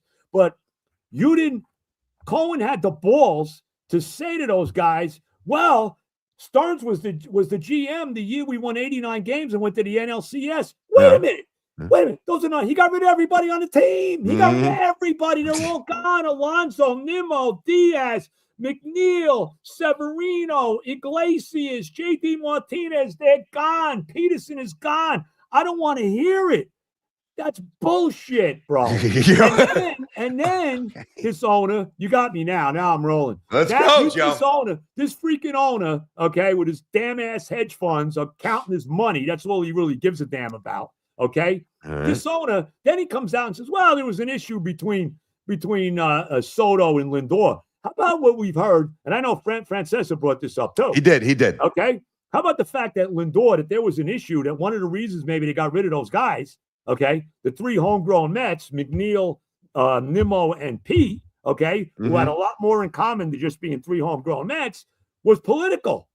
There was an issue with him and Lindor. And, now Lindor's wife's working for freaking Mandami. What the hell is that? Yeah, don't get me back in, please. I'm just saying. I'm saying. So we've heard that. Now, I don't know that for sure. No question. No, wait a minute. I don't know that for sure, but it's out there. I know. That's out there, bro. And it's also out there that maybe one of the reasons why Lindor and Soto have some friction is because maybe differing views on politics. But, Joe, think about some of the names you ripped off. Now, some are applicable, but Peterson, he sucks in his twice, rocked with the Cubs. Iglesias, is he even playing baseball? No, but that's not the point. JD Martinez is retired. But there's an expiration point, Joe. But you're missing my point. No, I'm not. Don't try to tell me about that team when that team is not they're gone, these guys. So don't give me that. Don't tell me that was Stearns. Stearns couldn't wait to get rid of all of these guys. I got a question for you. So what is the difference? Because and I laugh every time you talk about Stearns. It's Harvard, geek, I can't nerd. stand him. I could tell. I got you. I'm not a fan either. I'm with you. But how is Stearns different from Leon Rose? Leon Rose didn't play. What's the difference? Leon Rose is getting the job done. Well, I understand Leon Rose that. is getting the job done, bro. He knows what the hell he's doing. But he's been here for 5 years, Joe. But Leon's been here 5 years. But Leon Rose also isn't some freaking geek that's trying to reinvent basketball. Okay, all right. Am I wrong? I mean, Leon Rose came here. All right, and he sucked when he came here. David Stern came here. The Mets didn't suck when he came here. Okay? I know. All right, they suck now. They didn't suck then. No. When Rose came to the Knicks, they were terrible. Rose rebuilt it. Rose rebuilt it, and with Stearns, it's gone backwards. Right. I agree with that. I'm not defending Stearns at all. I think he's horrible. I think Cohen is pretty much Cohen's right there a disaster. This is a team that won 101 games, and he couldn't wait to get rid of Buck Showalter. Yeah. Right? I know. He couldn't wait to dump him. Joe, this is interesting. A little mix up, a little change up here. Appreciate this. It's Matt Majo. Grew up in Massachusetts, home to the title. Good. Send me some Pro V1s, man. Been playing golf all my life. What is your and Joe's favorite course you've ever played? Best course you ever played, Joe? My favorite course I ever played was a place called Raptor Bay down in Florida, down in Naples, Florida. It is a bird sanctuary. Okay? Oh, wow. Oh, yeah. No, it's I mean, you got to see it, bro. It is pristine as could be. Okay. I played it a number of times. Just a phenomenon. Pricey, $160 to play, $170. Pricey course. Okay. But absolutely beautiful course, man. Really? Difficult course, a lot of water, like they all are in Florida. They all got a lot of water in Florida. So that's probably my favorite course that I played in my lifetime. I was lucky enough years ago to play Shinnecock before. Oh, Joe, it was brutal. No, I could have. Well, it wasn't even fun, Joe. To be honest, it wasn't even fun. How could it be? Look, it wasn't. When three guys are under par at the U.S. Open, the winner's 4 under par. I know. That tells you all you need to know. Bro. I'll tell you the course that probably was my TPC Summerlin out in Nevada was great, but the one that I'm going to go with is Bally High. You been to Vegas at all, Joe? I don't think I was with you in Vegas. I've heard of Bally High. Yes. Okay. Yes. Bally High is right next to the Mandalay Bay, for those that don't know, right on the strip, not far from McCarran Airport. And the greens fees, they were, when I was living there doing radio, the course just opened. This is about 2002. The greens fees were like $350. Back then, Joe. Yeah, no, I believe Back it. then. Sure. And the crazy thing is, like, you're immersed in this amazing piece of property, just gorgeous, right? And then you look up, and then you're like, oh wow, I'm in the middle of the strip. So Yeah, the right. aesthetics of the course, Right. excuse me, and the uniqueness of the actual location, I would probably go Bally High. City Moons, Alonzo's mediocre. He's obviously not a Met fan. Tell him to go do me a favor. City Moons. Yep. Go stick it up your ass, okay? Stick it up your ass, Joe. What else we got here? Let me hit you with What team do you root for, City Moons? Tell me who that is. Don't tell me Polanco's better than Alonzo. Yeah, okay. Not in this lifetime. No. Listen, if that's what he's saying, it's the dumbest chat we've ever got. I'm going to try to read his mind. If Polanco was healthy, nobody would be questioning the move. Yeah, okay. Hello. Well, no. I mean, listen, Alonzo runs circles, Okay. and it looks awful because Polanco hasn't played. Yeah. You're going to disagree with this. I thought the vision was – I was more on board with some of the moves, sentiment aside, because I know you guys love Pete, and I respect that. But, Polanco, just different profile. Some of the other guys they brought in, I just thought, Joe, that they needed to really rip apart the core. I really did. They did, and now they're 15 I know, they're worse. 500, and they're sucking wind, and they're going to be lucky to win 70 games. But don't worry, because Uncle Stevie and all his lovely money, he doesn't want to eat the $10 million a year contract he gave to the freaking genius. He doesn't want to do that. Yeah. So he's bringing him back for 2 more wonderful years. It's a beautiful morning. There you go. What are you doing this week, Joe? You getting out playing golf? What do you got this week, Joe? Playing golf tomorrow. Terry's back on the golf course. Yeah, she told you she was a little banged up. So where are you guys playing? God, I'm so happy she's back. God bless her. She was hurt bad. Yeah. So we'll be playing tomorrow up at Blue Hill, one of my favorite courses up. I love Blue Hill. Great course. It's got 3 nines. 3 nines. That's right. Yep. Now I'm forgetting my pines, but the one that I like, and I usually don't love par threes.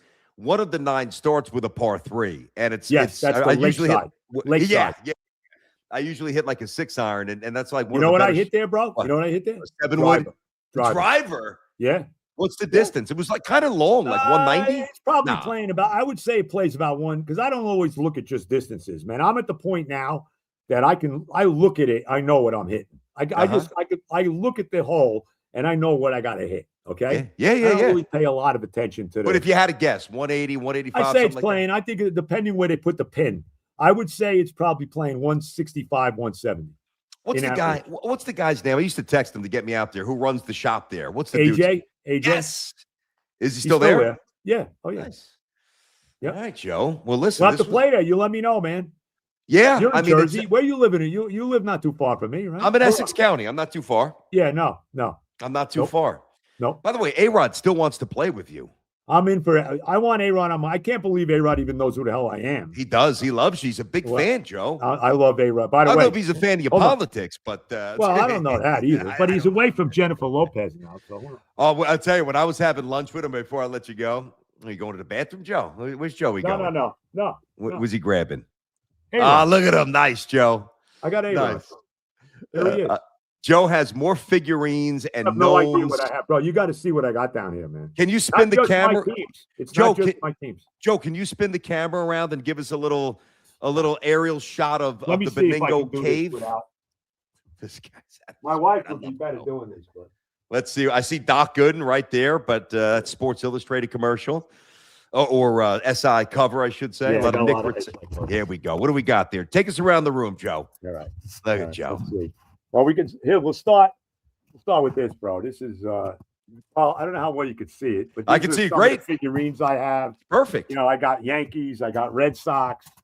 Can you see this? Yankees. Can you see the Nick retired numbers here?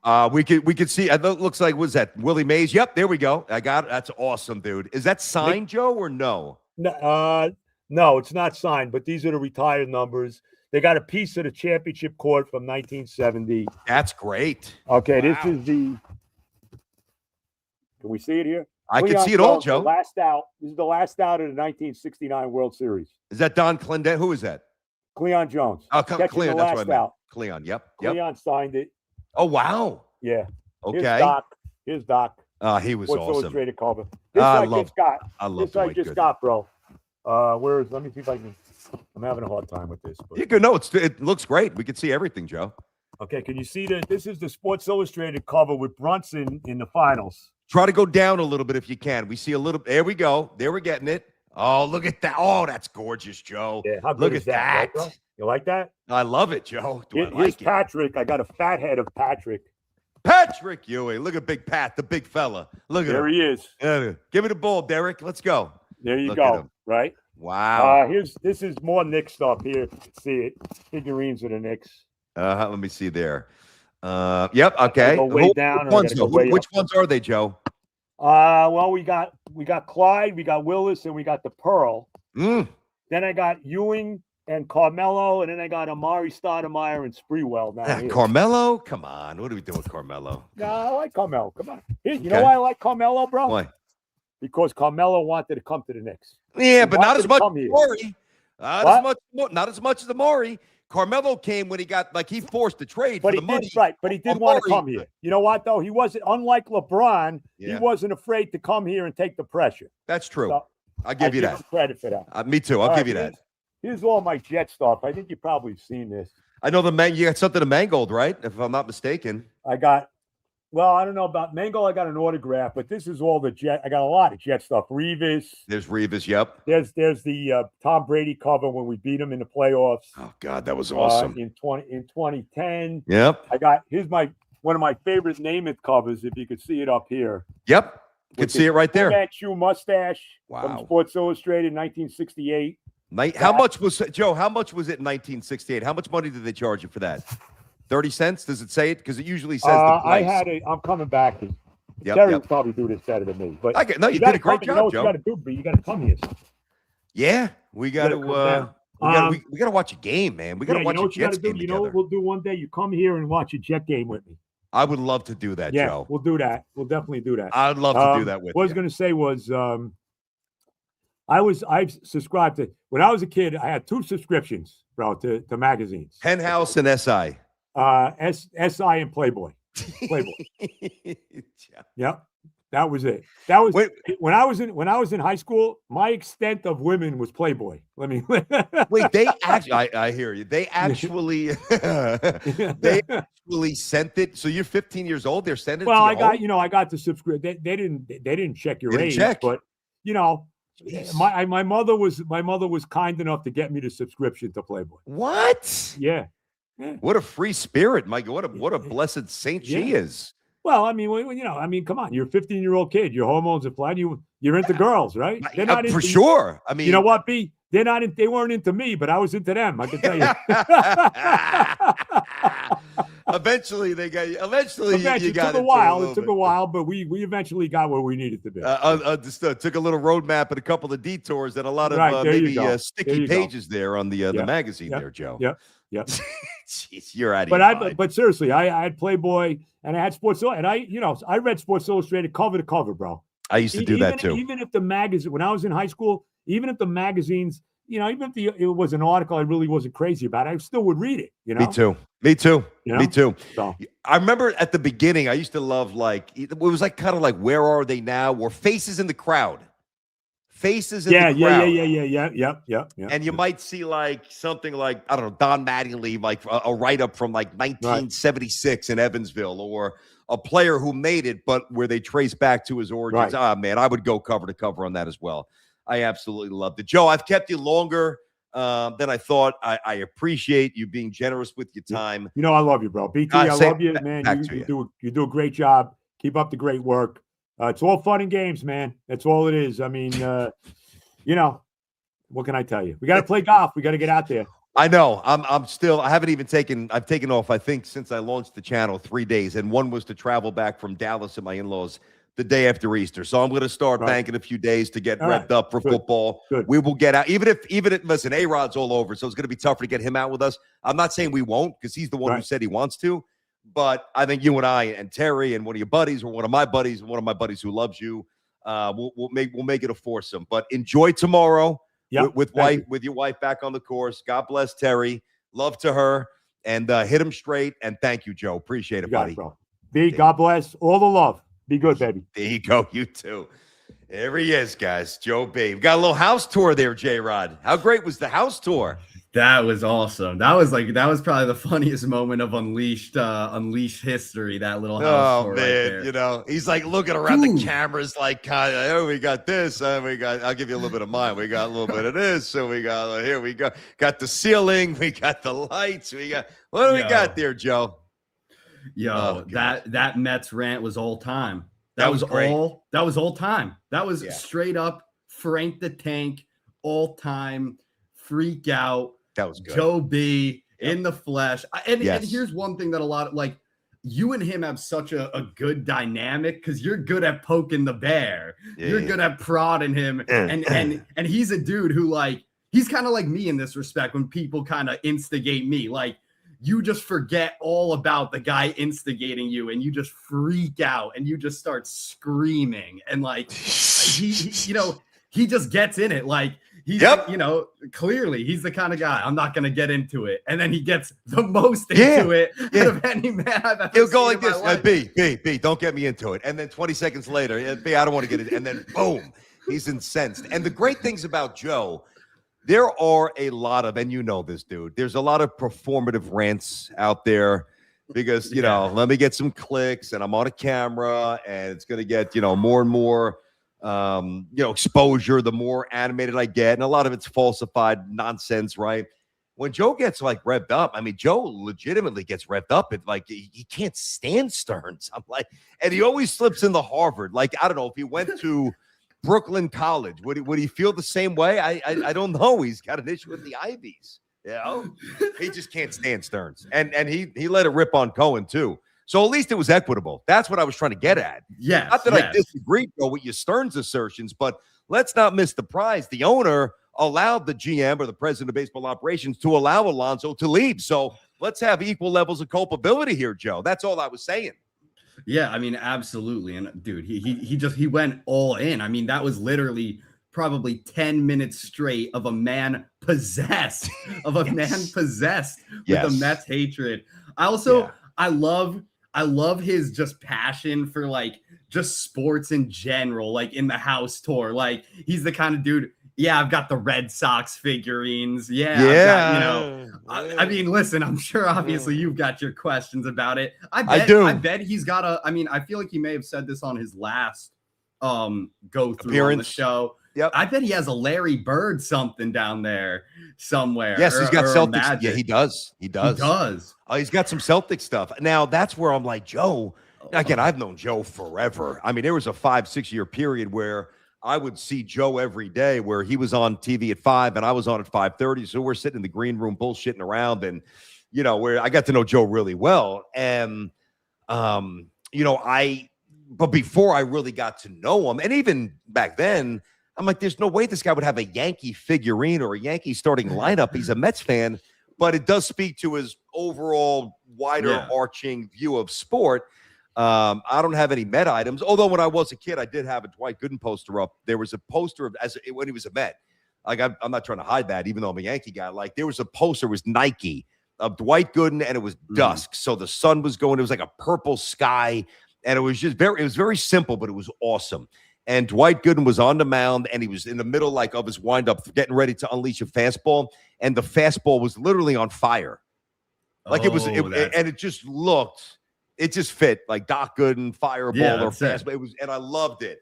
It was a Nike one, but like to have like be like for him, even though they won the Red Sox World Series back in '86. Imagine me having like a Braves poster, for the Yankees beating them a couple of times, or Padres, or Mets, now, or Patriots, or Dolphins. Like that's a unique look into Joe's uniqueness. Oh, big time. I mean, I guess it's similar, a little different to having the Mookie Wilson Buckner play, but I think even as a Red Sox fan, having that up is kind of cool. I think that's crazy that you had that up, actually. Oh, signed. It's signed by Buckner and Mookie Wilson, though. Dude, that's worth some. How much is that worth? Do you think? I don't know, because it might be fake. It might be fake. No, it might be like a picture my dad had printed out when he was a kid, and he put it under the frame. But he contests that it's signed by both of them. So I believe him. I believe him. Then we'll roll with it. You know, the one thing, and I'll go back to this briefly. I was not trying to get Joe revved up on politics, and I know he does that. He's very pointed with what he believes. I was just really more looking for a commentary on civility as to how, I could tell that. I could tell you were not going to trying to get this man to deliver a full blown. No, and it's a fine line of being like, all right, Joe, enough. And Joe, like, I'm trying to get him to finish that. But for somebody who was born in I guess it would have been the 50s, to grow up and President Kennedy, right, and then go through all the different things and but not so much politics, but some of it, sure, but to see the evolution of the world, riots and gas shortages and the Iran hostages with Jimmy Carter and into Reagan from 79 to 80, and then like Nancy Reagan just say no and just keep stacking those bricks of time. One of the things, politics aside, even though it's rooted in politics, you're naive to think that it's not. The thing that's most dispiriting to me is just how we treat each other. I just felt like there was a whole lot more respect, whether it's walking into a store and having small conversations, taxi driver, that's just doorman. That's just me. That's always been me, guy parking the car at the stadium. And, I know a lot of people still do it. So it's not, I'm certainly not trying to, with a broad swath, just paint the world as no integrity or the country. But that's really what I was going for. So, and you guys, I think, have known long enough what I do on the channel. Yeah, I don't shove it down your throats. I was trying to get away from that, but Joe is at the point where he doesn't care. And I think it's a little tough to get him to stop, but I was trying to move on. Listen, I think that adds to it. Listen, he's an impassionate man who, once he gets going, he can't stop. And listen, I'm a man.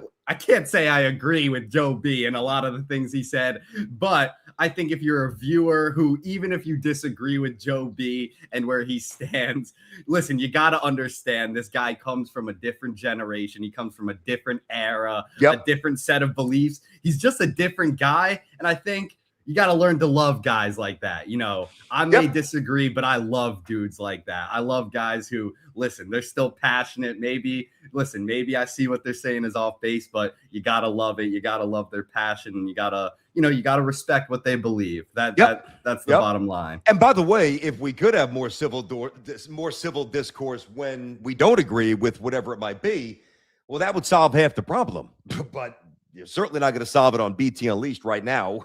And I don't know how we solve it. If I had the answer, trust me, I wouldn't even sell it, even though I could make $1 gazillion off it. I would just hand it out for free, just to get us back in a better spot, humanity. So I'm going to leave that at that. Jay, good stuff today, man. Now tomorrow, excellent. Really good. We got Michael K tomorrow.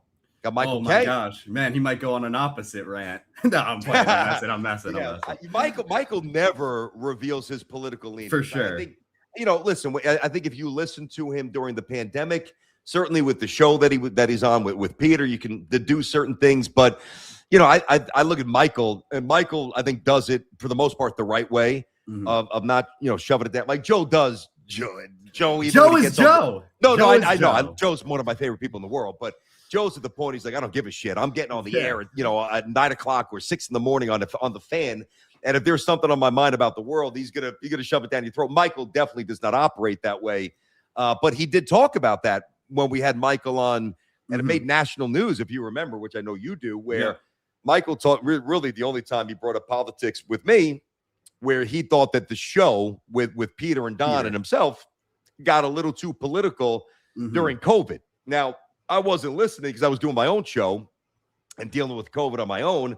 But that was an interesting acknowledgement. Tomorrow's going to be about the Yankees, state of the Yankees. I heard he went off yesterday. Really? Off on his show.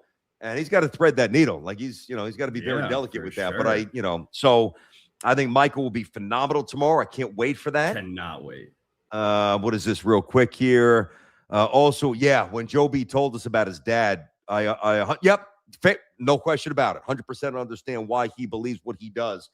Yeah, I mean, most of our beliefs are rooted in, what we heard our parents espouse. Although I grew up in a very apolitical household. Like there was a point, I didn't even know I was a little bit too young. Like I remember the hostages being freed. And I obviously know Jimmy Carter was a Democrat, Reagan was a Republican, and he won in a Democratic state in California, just won by a landslide. But even I think he even won Minnesota. I think he even won Minnesota in that election. But to me, like there was never like I just didn't hear my parents talk in that manner about a specific president or Mayor Koch, who was Democratic, who was very good to the police. My dad was on the force at that point, but it was never. It just wasn't in our face, and I don't think I'm alone. I think it was less, politics, identity, or association, and more about all right, whomever is in the office, and even if I didn't vote for I don't mean me, I mean anybody. He's the president, and I'm going to respect the presidency. And you kind of wish you had more of that here. Matter of fact, the only time that I really started to a little bit in college, a little, not much. I remember my girlfriend in college her family had a picture, both educators, both teachers, of President Kennedy in their home. Like that's the only time. Like none of my friends had any of that. Like just so I grew up a little naive, in that manner.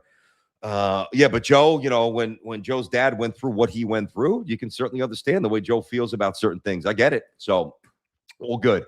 I love Joe, one of the best, and I appreciate his time. That was what we went with Joe.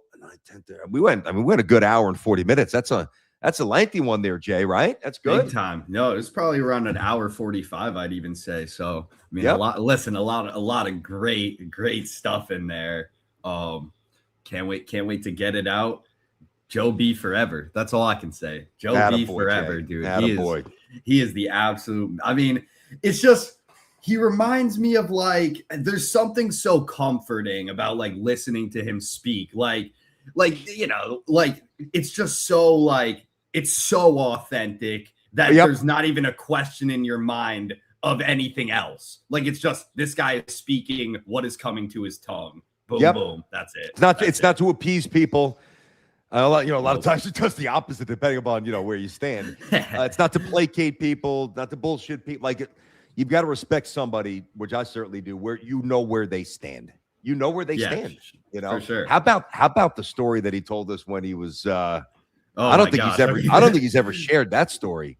No, I don't know. I'm trying to think of. I've never heard that. Last time he was on the show, he certainly said he tried cocaine, I believe, but I've never heard a story of a radio show host talking about doing coke before they go on air. I mean, that is absolutely insane. I'm sure many did, especially DJs in the 70s and 80s, spinning records late into the night. There's no doubt about it.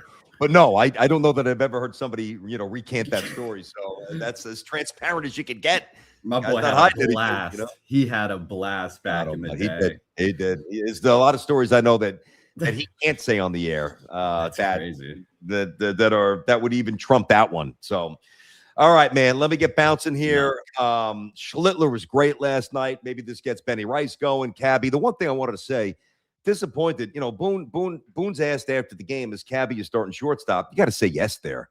You got to say yes. You could change your mind. And I get it, we can fill him around and play different spots. That was a point where, you could have reinforced that, but he's a starting shortstop. I'm going to find a way to get Volpe going. We still believe in Anthony, blah, blah, blah. You can say that as well. But I look Cabby, when the Yankees had 3 hits, 2 of which, were home runs by him, one of which was a 3-run bomb that opened up the game and basically sealed it the way Cam Schlittler was pitching, Ben Rice to tack on. And that was good to see him hit that ball. Just to go deep, been a minute. But I thought that Boone kind of missed an opportunity to do that. It really doesn't matter what you say, it's what you do. But Caballero better be playing shortstop tonight. When this lineup comes, there's no way he's not when this lineup comes out. So the Yankees do win the first one. I believe it's Warren tonight, then Cole, then TBD. So we'll see. You never know when a season's going to change on a dime. Nothing new on Judge, nothing new on Giancarlo Stanton, except he hasn't run at all. I mean, basically in months with any sort of aggression. So who knows when he comes back. That Soto bomb was just a reminder how good Juan Soto is. That ball was absolutely tanked, about 440 feet. This was really one of the best shows since the inception of BT Unleashed. Thank you. Appreciate that. That's great. Glad you guys really, really dug it. Like it. Hey, if you liked it that much, you better make sure we have a ton of likes here, Jay. let it get out there. Let everybody know where who you follow, what you like about the show. That does more for me. The more that you guys support this. So appreciate you guys tuning in. Big thanks to my guy Joe Beningo. Pardon me, my guy Joe. Have a great rest of your Tuesday, and we will see you tomorrow. Michael's on at noon, so we will probably start a little later. Jay, you and I will talk about this off air, but I'm thinking probably 11 rather than 10. Perfect. I want to go 2 hours and then K for an hour or 35, 40 minutes. So probably 11. We'll confirm that on social media. So, Jay, I'll talk to you later about that. Everybody have a great, great Tuesday. Appreciate Joe, and we'll see you tomorrow on Unleashed. Have a great day. Bye.